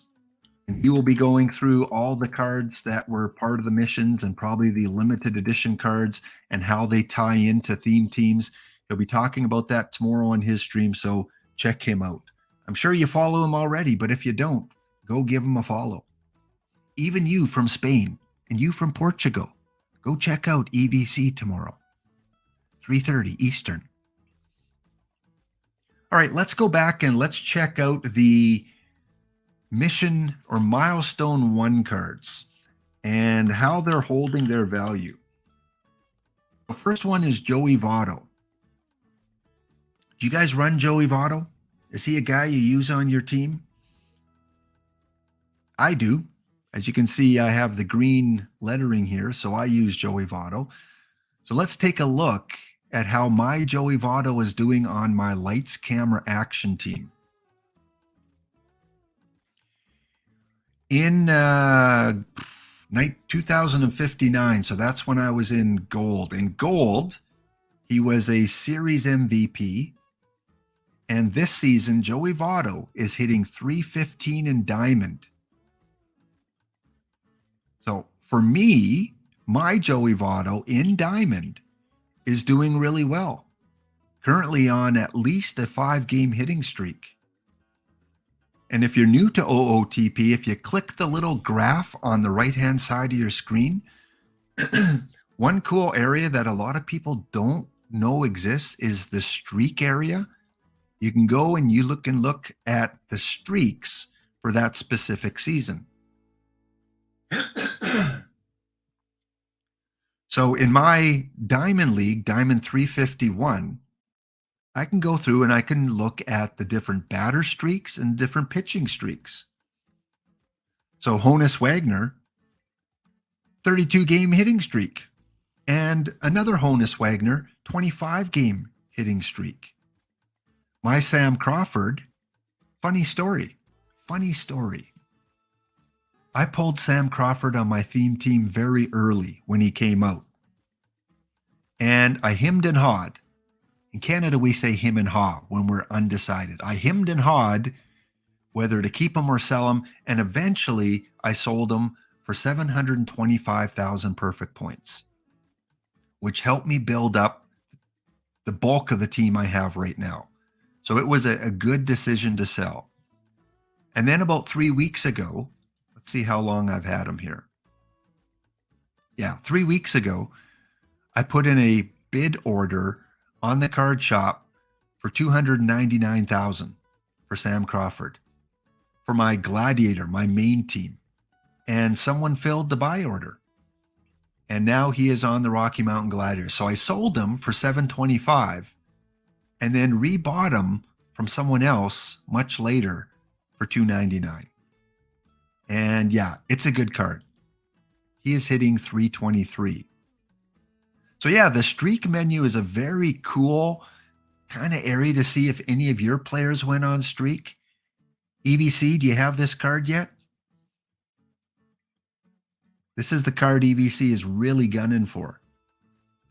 None on the market right now, and probably close to 15 of them left. I'm guessing somewhere around the 15 range. 3 people desperately want them. So yeah, when you pull your diamond packs, you can get them in a diamond pack now. Well, you always could because it's the diamond rate.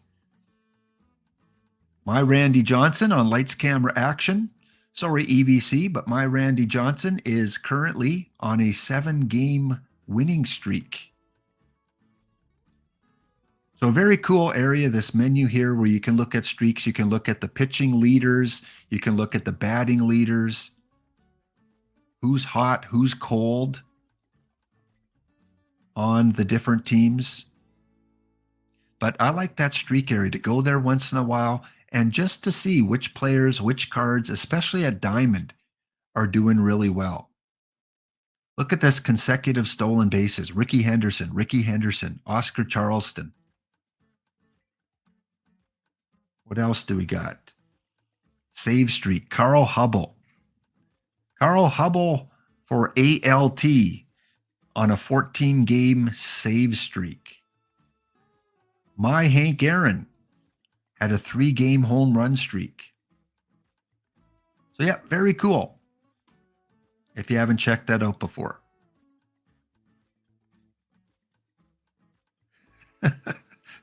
My actors have been dominant. Well, last I checked, I haven't even checked this since yesterday, EBC. I have no clue how they're doing. Last I checked, they were like in 4th place in their division. We'll check them out in a little bit. Let's go back to the card shop. So are you guys running Joey Votto? Because for me, hitting over 300, hitting 315, he's doing really well. I have him hitting number 3 against the righties and number 5 against the lefties. And if you didn't realize, you can check out their stats against both sides. Go to their batting stats. Go to the split. Click on versus lefties. Joey Votto's hitting 282 versus righties hitting 338. There's so many cool little nuances and statistics that I think a lot of new players don't know how to access. So hopefully you pick up a few pointers as you watch the different affiliates. And this is one basic one, just to check out how they're doing against the left-handed pitchers and right-handed pitchers. You can even go look at the game log and look at specific games. So against Mr. Audit's Reed Sox, I took 2 of the 3 games, and Joey Votto in one of the games had 2 hits, 1 run. You know, I can go and check against how he did against EVC's team. I'm not sure what the nickname are, or the nickname abbreviation for EVC. What is yours, EVC?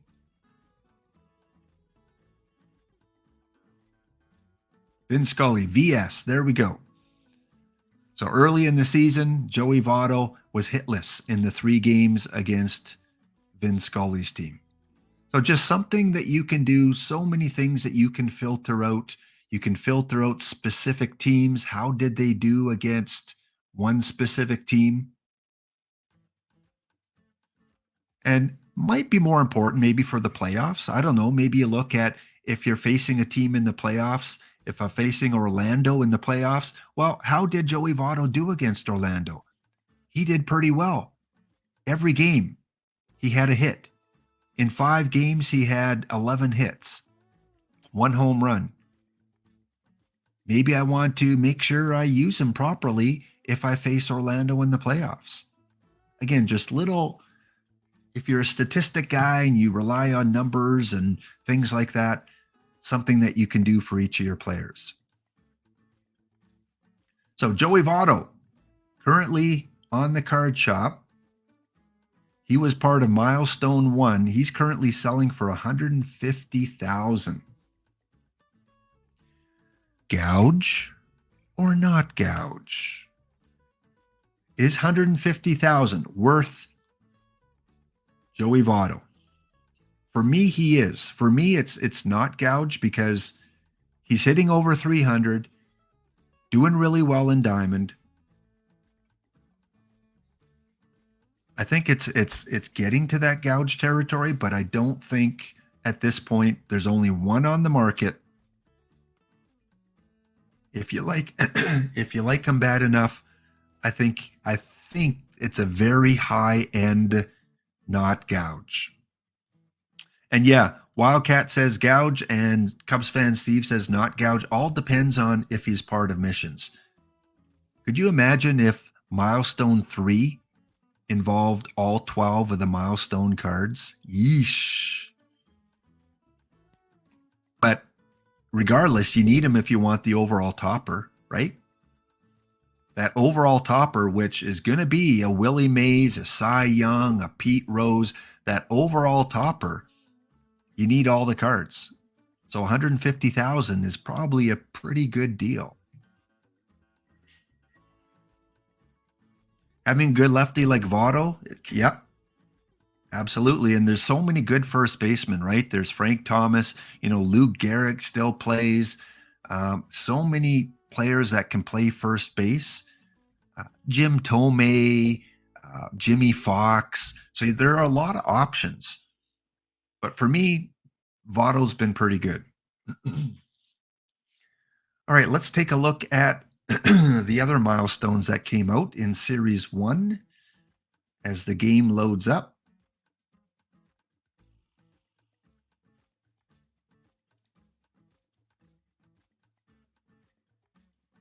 So Votto was one. Who else did we have for milestones? What other hitters did we have? We'll do the hitters first. Refresh my memory.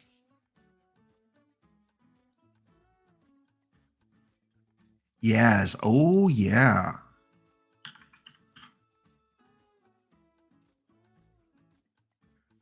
I do not own Carl Yastrzemski on any of my teams. I hear he may be the best hitter out of the Milestones 1 mission. I know a lot of people have success with him. None on the card shop right now. Someone is willing to pay $200,000, which is fair. I think anywhere between $250 and $300 for Yaz is probably fair. And in my Diamond League, in the Theme Team Diamond League right now, one of the Yaz's is hitting 243. Not very Yaz-like. Oh, that's Heath. That's your Yaz. Heath, your Yaz is struggling a little bit, isn't he?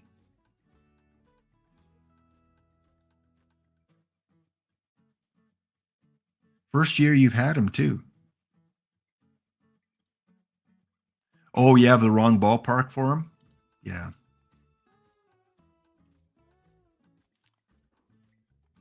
So you probably have a ballpark that doesn't favor left-handed batters, is my guess, or a ballpark that doesn't have a very high BABIP and home run. That's right. I mean, just by changing your ballpark, right, Heath? You can have a 243 average Yaz, or you can have a 333 average Yaz, just by changing the ballpark. Mr. Reed, Mr. Audit, and his Reed Sox. He has a Carl Yaz, and this Carl Yaz is hitting 318. So let's just take a look. Let's take a look at those two Yazes. So Heath's ballpark, which again, anyone can check ballparks. It's no hidden secret or anything. You just go to the team and click on Info Ballpark. Heath has a right-handed BABIP and right-handed home run ballpark. Lots of doubles, lots of gap power. And I think, and you experts can help me out here, but if you have really good outfielders, like high-end defensive outfielders, you want the high doubles and triples. Is that right?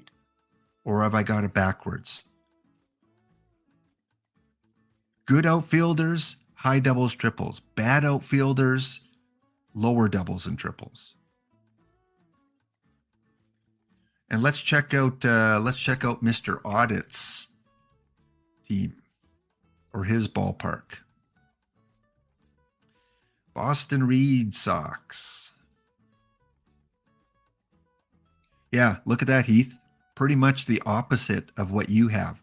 He's favoring the home runs for left-handed hitters and both for BABIP and for home runs.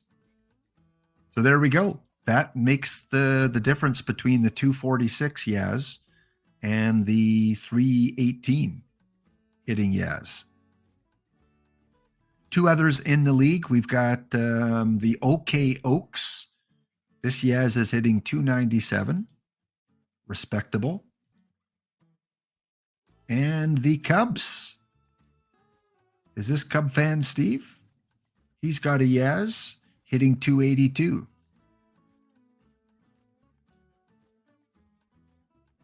Oh, Cubs fan, you have a Yaz in gold. So yeah, he would be a card that I would want on my Rocky Mountain Gladiators. So the Gladiators have a very lefty-oriented ballpark. So he's a guy I should be targeting definitely on the Gladiators. All right, who else in hitters was part of the milestone? Yaz and Votto.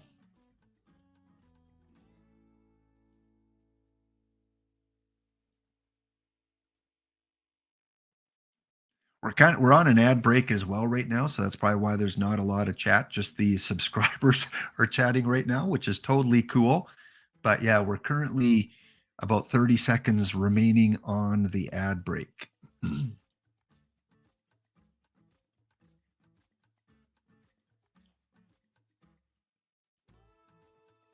No more hitters? Oh, only two? All right, well, next, I know Fernando.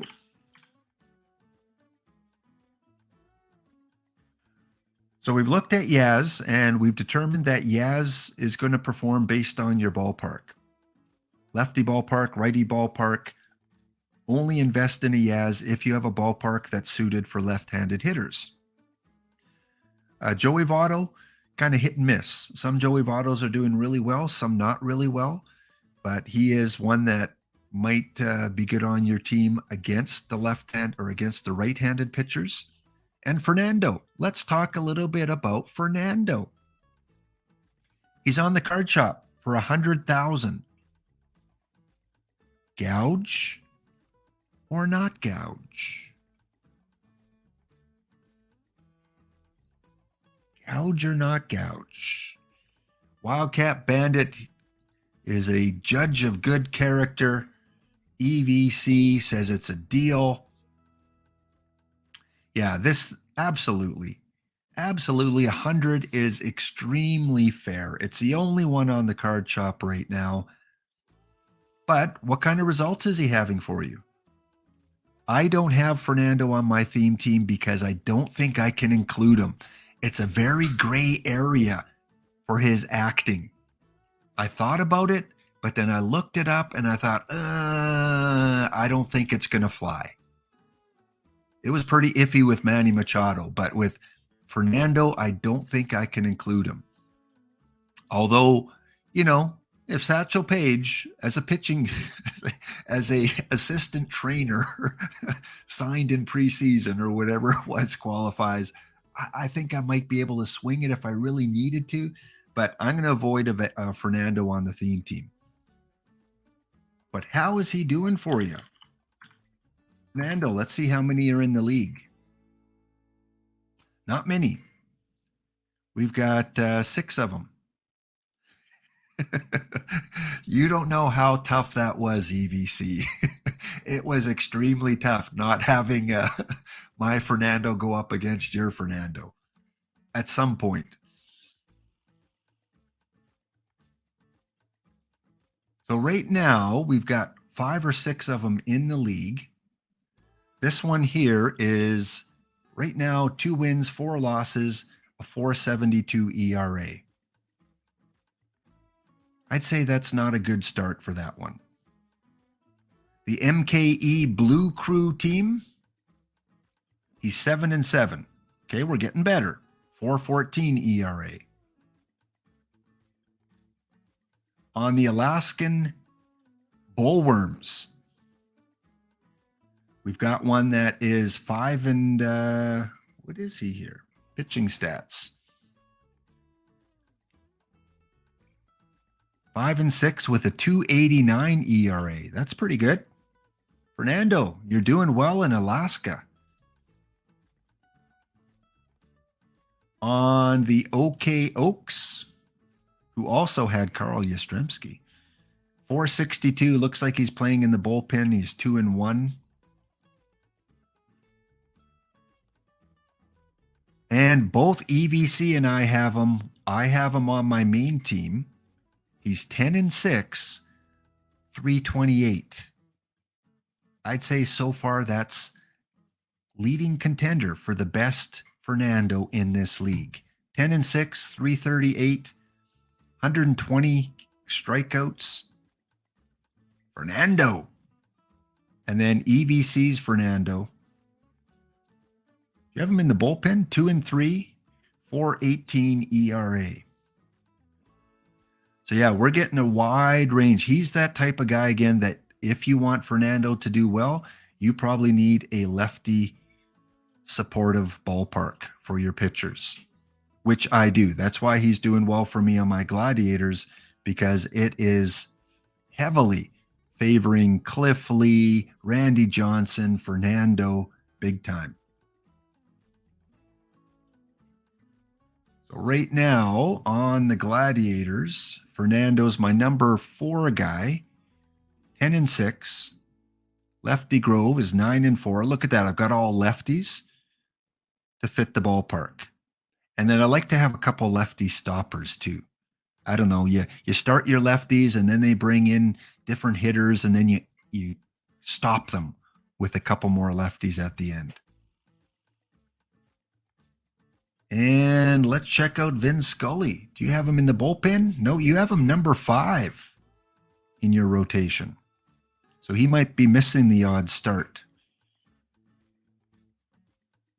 Your Tom Seaver's doing okay. And your Bob Gibson's doing okay. All right, so Fernando we've checked out. Who else was Milestone 1? Billy Wagner, wasn't he? Was Billy Wagner Milestone? No, he was, or maybe he was.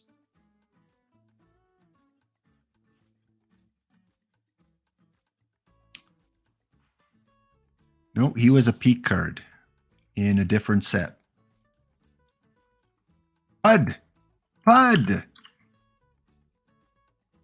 Galvin. Yes. He's become a favorite of a lot of teams, hasn't he? He's like the little engine that could. He was down and out early when he was released. People were like, I don't know about him, but a lot of teams have fallen in love with Pud Galvin. I bought him early for like 33,000 from teams that just didn't think he had a chance. So I got him early. and none on the market right now. His last 10 sales are 45,000. Very fair deal. Very fair, because this guy can pitch at the higher levels. Maybe not perfect league. I don't know if anyone's running him in perfect league, but I'll bet you there's a few here.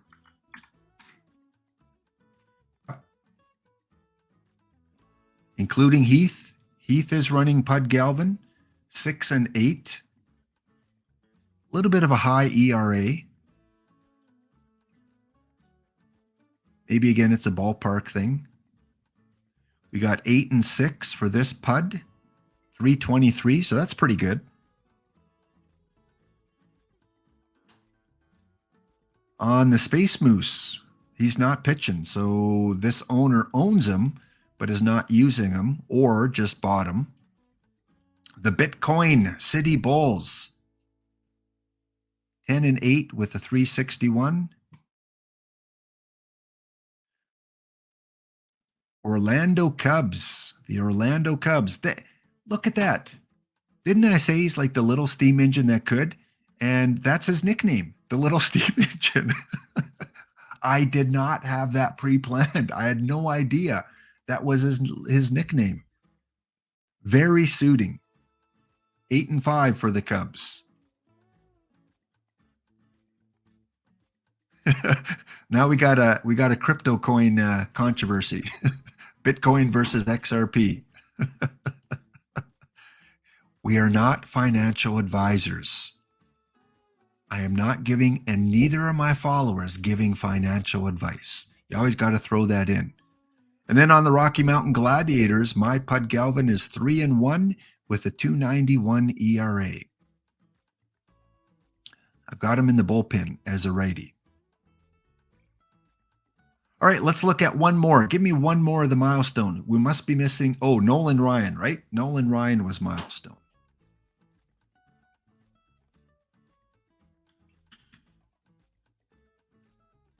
Another controversial card. Some were having really good early success, some were not.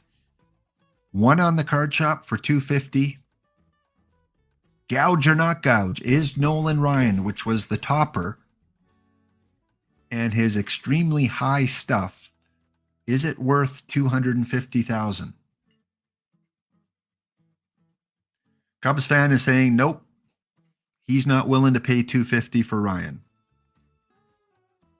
Yeah, Bailey, we did look at Yaz a little earlier, and we looked at all the Yazes in the league, and we determined that if he's in the right ballpark, he can hit over 320, 330. In the wrong ballpark, he's kind of at the 250, 260 from the ones that we looked at. Lil Chef is saying not gouge. Wildcat saying gouge. So when we have kind of a split like that, it's probably pretty close. His price is probably pretty close. Only one on the market. You probably are going to need him for the overall topper. Maybe. I don't know if they include a topper as needed for the final topper, or if it's just the Milestone cards. And let's take a look, because again, he is a guy that some teams are having a lot of success with and some are not. There's about 10 of them in the league.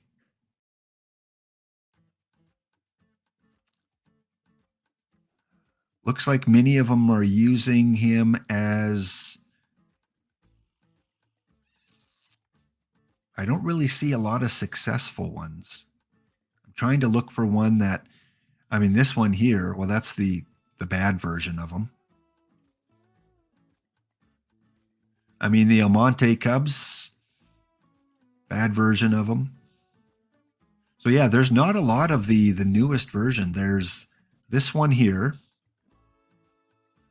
3 wins, 10 losses. So Cubs fan Steve, I think this is the bridesmaid. This is Gaba's team, I think, that owns this one.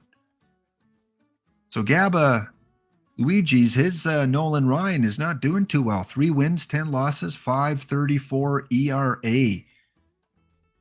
So that's probably not a card you want to pay $250,000 for, but maybe it's a ballpark thing. Is it because you're a ballpark, Gaba? What else do we have here?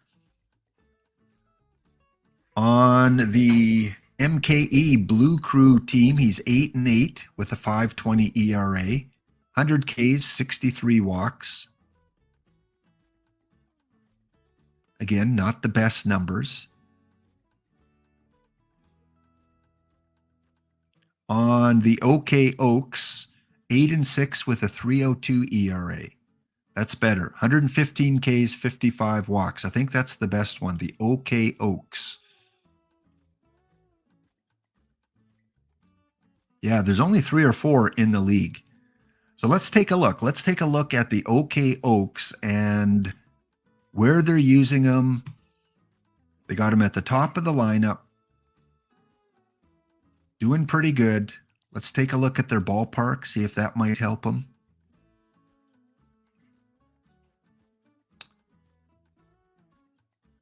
So high home run. It's a max home run ballpark with not quite a minimum BABIP, but under the average, under the neutral for the BABIP. So Nolan Ryan in this type of ballpark. But again, you can go deep digger in the stats and look at his pitching stats, and you should be able to. There must be a way to look at versus left, 2.72 ERA versus right, 3.46. There must be a way to filter out his home and loss stats somehow. I mean, you could go through the game log and you could look at all the home games. Maybe there isn't a way to filter it out. But anyway, that's the best Nolan Ryan that we got in this Diamond League. So we covered Nolan Ryan, we covered Yaz, we covered Fernando, we covered Joey Votto. I feel like we're missing one more.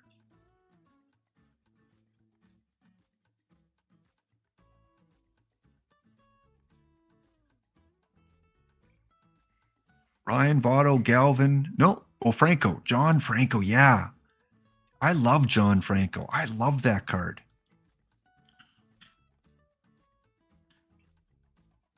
John Franco. I got him fairly early because I thought that his price might skyrocket. Because I find him a very useful card. Not that one. That's Julio Franco.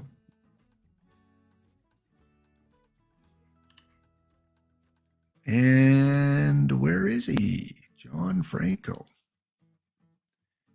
I must be spelling his name wrong.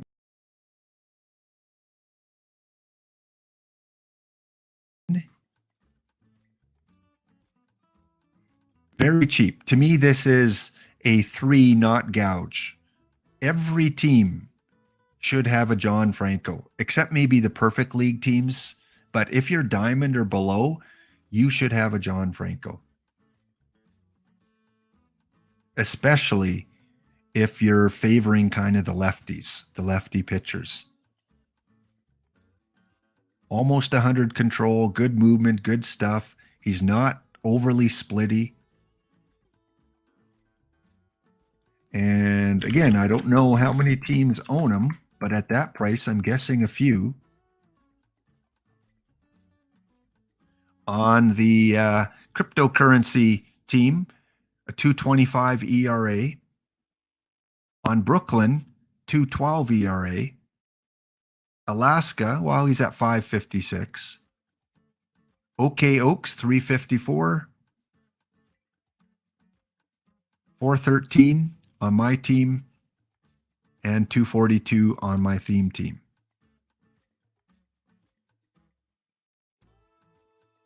So he's having a little bit of an off season. Well, 4.13, 2 wins, 1 loss, 9 saves. But yeah, I like that card. And I think that anything under 50,000 is fair for John Franco.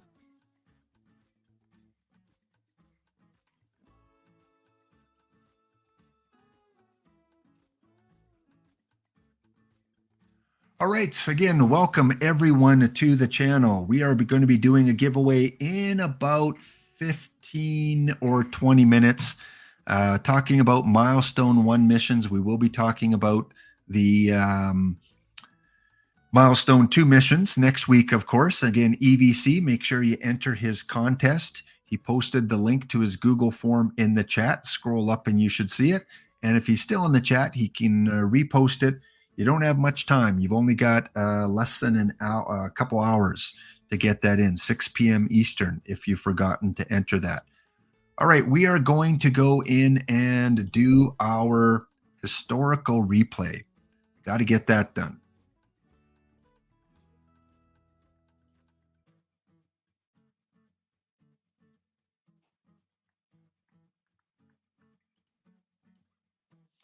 There is an update of all the different countries where we have people viewing from right now, including we've got one viewer from the Ukraine who is tuning in. Welcome to the channel.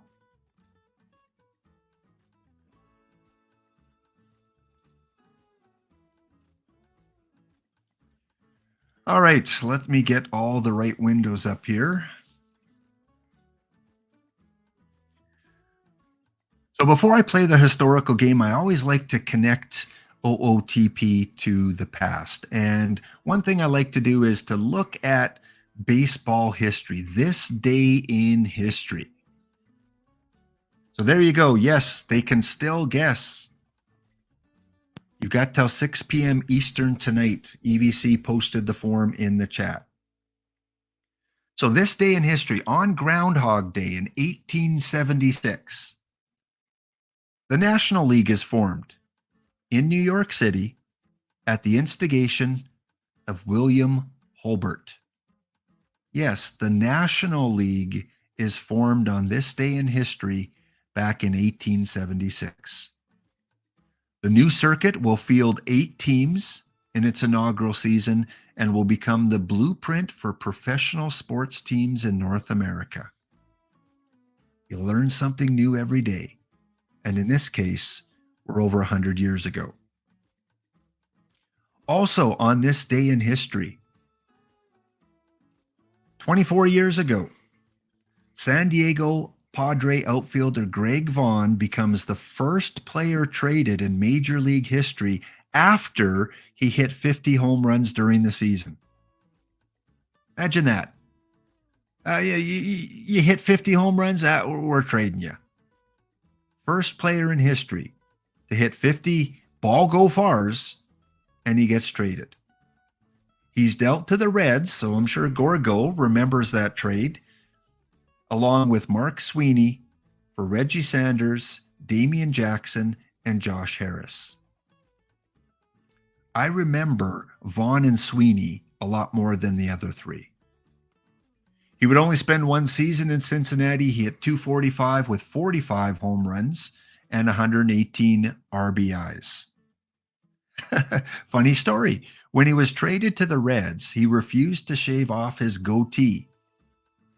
And after the meeting with Marge, she agreed to let players keep facial hair as long as it was neatly trimmed. So thanks to Greg Vaughn, Cincinnati Red players got to keep their facial hair. Cool story. Also, on this day in history, 18 years ago, being a Canadian, I remember this, the Sky Dome changed its name to the corporate sponsorship of Rogers Centre. So Rogers Communication, kind of the big, phone company. They used to rent movies. There was a Rogers Video, kind of like a Blockbuster place. So they're big into communications. They got the rights for the Blue Jay former Sky Dome. This day in history. Yeah, I do too. Like, I don't call it Rogers Center. I still refer to it as the Sky Dome. That name to me just has stuck. Also on this day in history, one of those weird moments where you see a player in a different uniform. The trade that sent Sammy Sosa to the Baltimore Orioles from Chicago, Cubs fan Steve will remember this. He may have had to have a cider or a pint that day, is finalized. 18 years ago today, the The trade that sent Sammy to the Orioles was done. Finalized after Commissioner Bud Selig, I know how much you guys love him, approved the deal, and he passed his physical. Chicago would receive second baseman Jerry Hairston Jr. and 2 minor leaguers. And they would sign Jeremy Burnitz to replace him in right field. It's a good trivia question. Who replaced Sammy Sosa on the Cubs? It was time to go. Sammy had used his welcome, kind of like Vernon Wells in Toronto. Like, it was time for Vernon Wells to go. Alex Rios, it was time for those guys to go. And the final bit of baseball history, this day 7 years ago, the Canadian Baseball Hall of Fame inducts Pat Hinken, Dennis Martinez, Wayne Norton, Tony Kubek, Howard Starkman, and William Shuttleworth. Yes, we do have a Canadian Baseball Hall of Fame up here. So Kubek was the former Blue Jays announcer, great announcer for the Blue Jays. Starkman, an executive. Norton was a AAA player.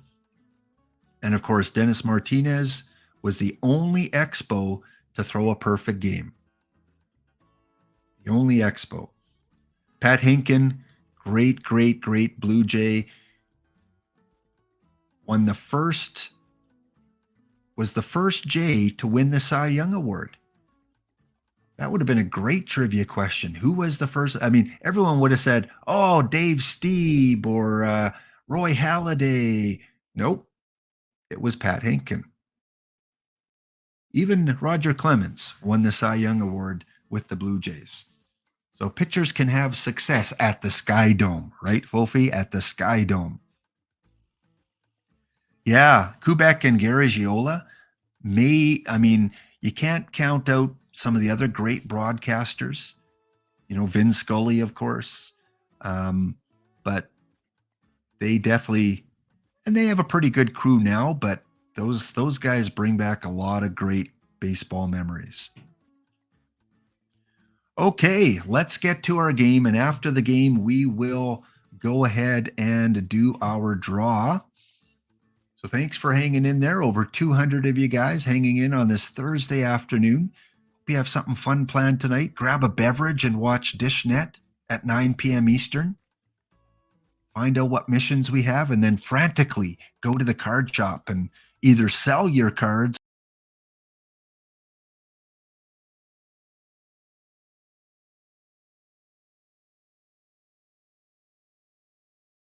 Three of them. All right, let's spin the wheel. We've got 14 teams left. The 85 Mets won last week, and this week we're going to have the 1996 Royals.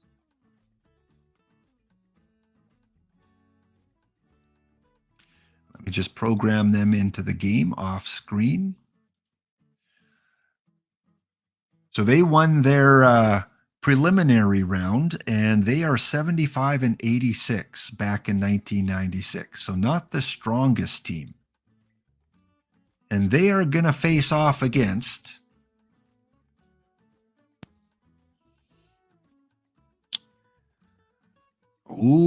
Gorgo's 1953 Reds.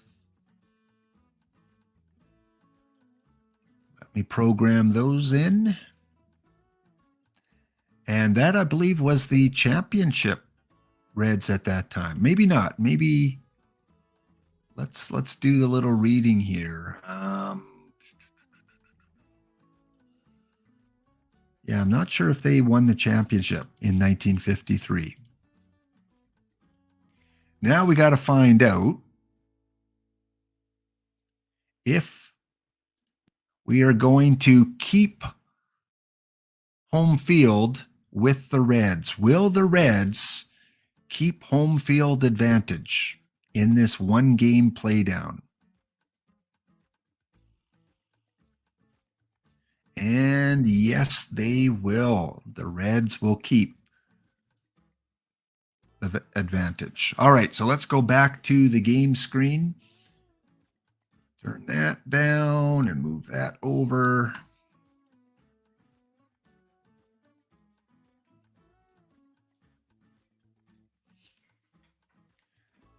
So we've got the visiting 1996 Kansas City Royals, who went 75 and 86 in the Power years era, against the Golden years 1953 Cincinnati Reds, who went 68 and 86. We are playing a one-game showdown, no injuries, and we're using modern era settings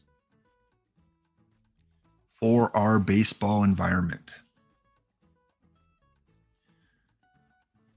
So the winner of this game will go to the round of 8 as we whittle down all of the teams to find out who will be the overall champion.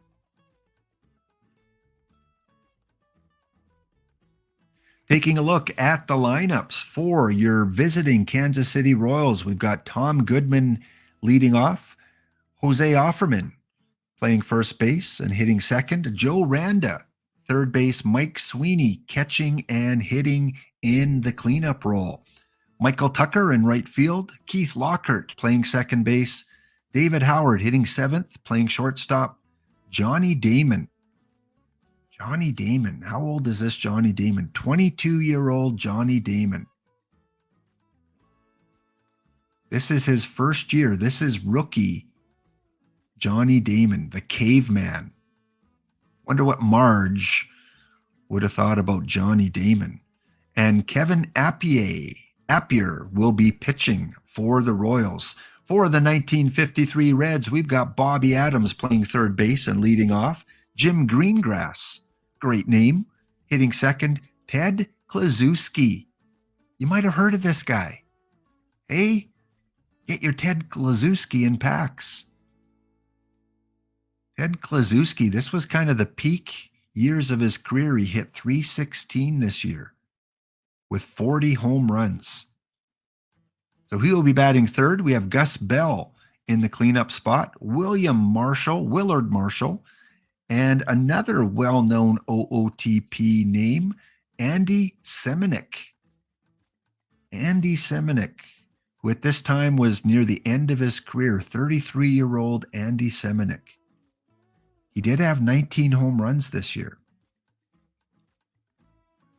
Hitting number 7, we will have Grady Hatton, 8th Roy McMillan, and pitching for your 1953 Mets, or 53 Reds, we have Jackie Collum. You can see that the Reds are favored in all categories except for the pitching department. So this is a game the Reds should win. All right, let's get this started. We are playing into runners in scoring position. So we will not play the whole game out. We'll go until there's some action on the field. And in the first inning, runner on third base, no one out, should be deep enough to score the run. Here comes the runner from third, Crossley Field. That must be a field that was in Cincinnati in the 1940s and 50s. Yeah, Crossley Field for the Reds. All right, 1-0 as the Royals cash in. We move to the bottom of the first inning. Nothing for the Reds. Top of 2. Nothing for the Royals. 1 hit for the Royals in that inning. We go to bottom of 2 and the Reds can't get on the board. We are flying through this game. Top of 3. Runner on second base. Tom Goodwin's on second. Jose Offerman, the number 2 hitter at the plate. He drives one right to the first baseman, and that will do it. Goodwin moves to third. Randa at the plate. He drives one into the gap in right field. That's going to score the run. Randa is on his way and slides easily into second base. We have a 2-0 score for the Kansas City Royals.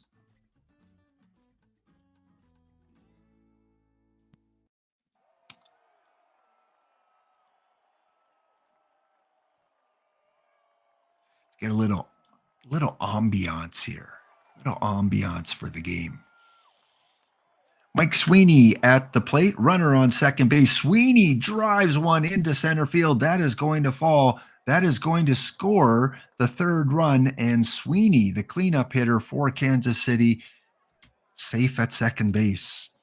Michael Tucker at the plate. He drives one to third base. Easy play for the third baseman. No, he is safe. A single. That puts runners on the corners. 2 away. Collum is having difficulty on the mound up against Keith Lockhart. Oh, he beans him. Don't see that too often. He is rattled. Bases are loaded for David Howard. Howard drives one to right field. That should be an easy out, yes. But the Royals put up 3 runs. It is 3-0. Bottom of 3. Reds trying to come back. No one out. Roy McMillan on second. Johnny Temple at the plate. He takes the walk on the outside of the plate. Bobby Adams, the leadoff hitter for the Reds. He drives one into center field. Runner will try to score from second base, and he is in. Bobby Adams delivers the RBI. Runners on first and second. Jim Greengrass. That one is caught in foul territory for the first out of the third. Ted Kluszewski at the plate. Good old Ted. He drives one into right field. That should score a run. And the runner advances to third base. Runners on the corners. 1 away. 3-2 game for Gus Bell. He goes down swinging. Poor old Gus. Willard Marshall looking to tie the game. He watches the pitch on the outside corner.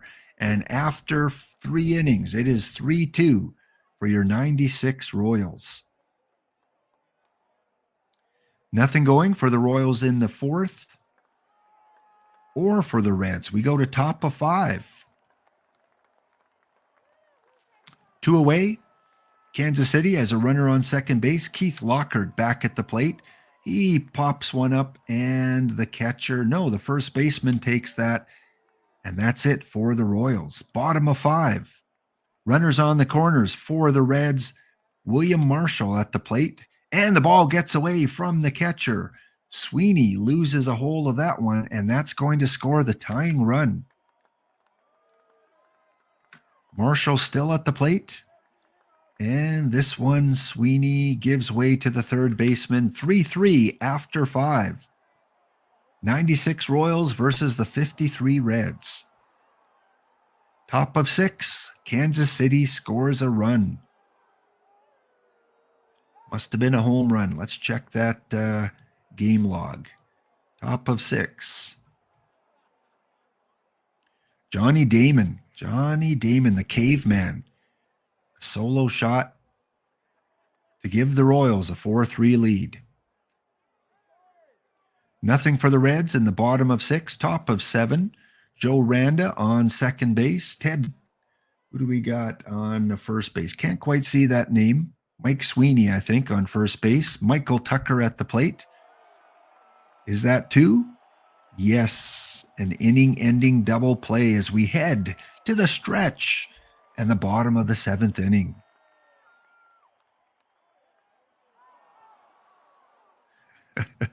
Hey, it's not over yet, Erie. Not over yet. Not when you have Ted Kluszewski at the plate. Runner on second base.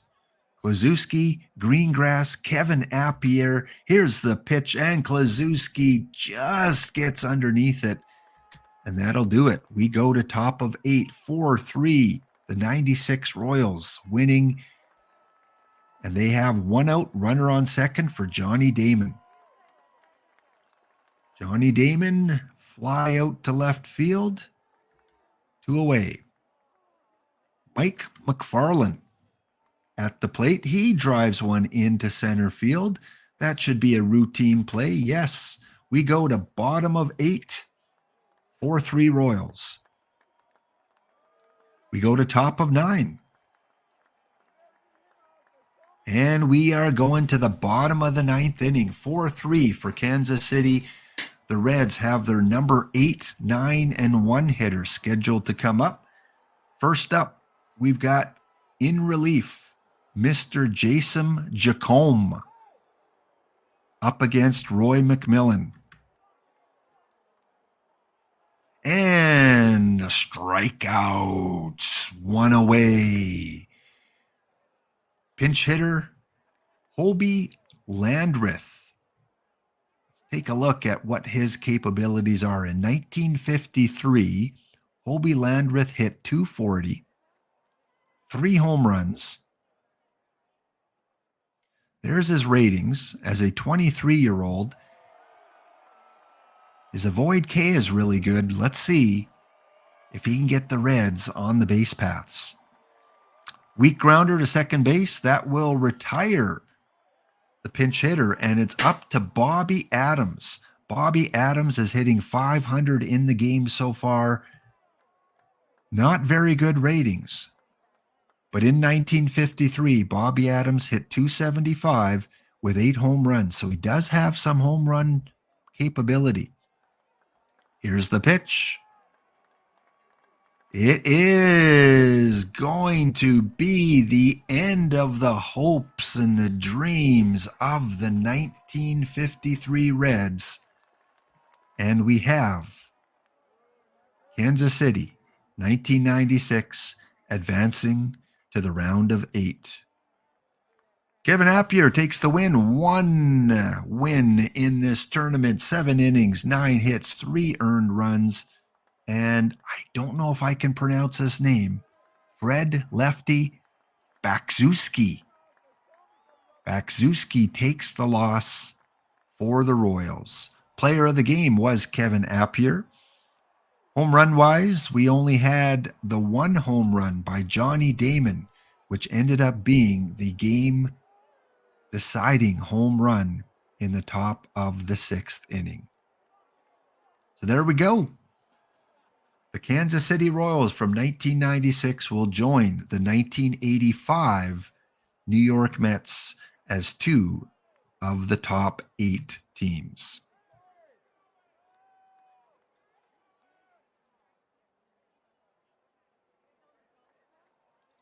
All right, let me transition over back to my end screen as we're about to end off the program here today.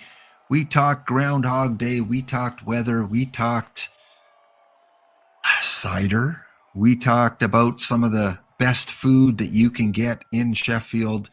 And yeah, good for you guys to join in for the conversation. Thank you so much for all of you that have tuned in. Still 180 of you here for the contest.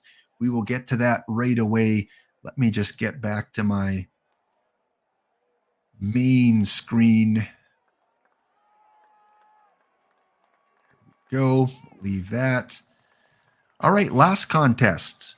Budweiser Bob and Tom Buttleman were the 2 winners. We had 40 entries. So we're going to close that one. And we're going to set up today's contest.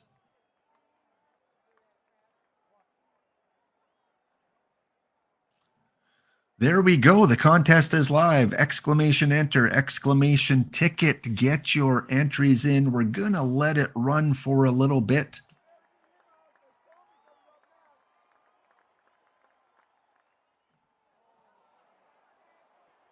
While people are entering, I'm going to go see if anyone else is streaming the game right now to raid into. Yes, Nersha Benko. We will raid into him in just a couple of minutes.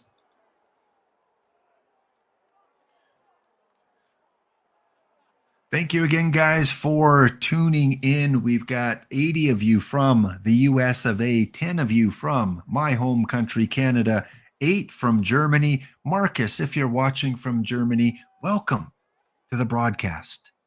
Put something in the chat, Marcus. We'd love to chat with you. Find out a little bit about the origins of OOTP. We've got a couple from Australia. Welcome to the Aussies. I know it's early in the morning there. 1 from New Zealand, one from Portugal, one from, where is this? Hong Kong. We've got one viewer from the Hong Kong, and we've got two from Chile. Welcome to viewers from all over the world. Exclamation enter, exclamation ticket, just like Cedar writes, put in there. That's all you need to do. And thank you, and get in EVC's contest one more time, EVC. Throw that link into the chat because you only have a couple more hours to get your entry into the contest for 20 standard packs or 5 for second place for EVC's contest. So I'll do my closing here as we wait for more entries. Thank you guys again for watching. Thank you for tuning in. You make this so enjoyable. I love the conversations. I love learning about the game, about real baseball, about some of the best cards in the game, talking to you guys, whether it's on chat or having some of you join the channel. It is definitely a highlight of the day. And as I always say, it's a great day for baseball. Do some research. Look up some of your favorite players. Look up some of the guys that are doing good for you on your perfect team.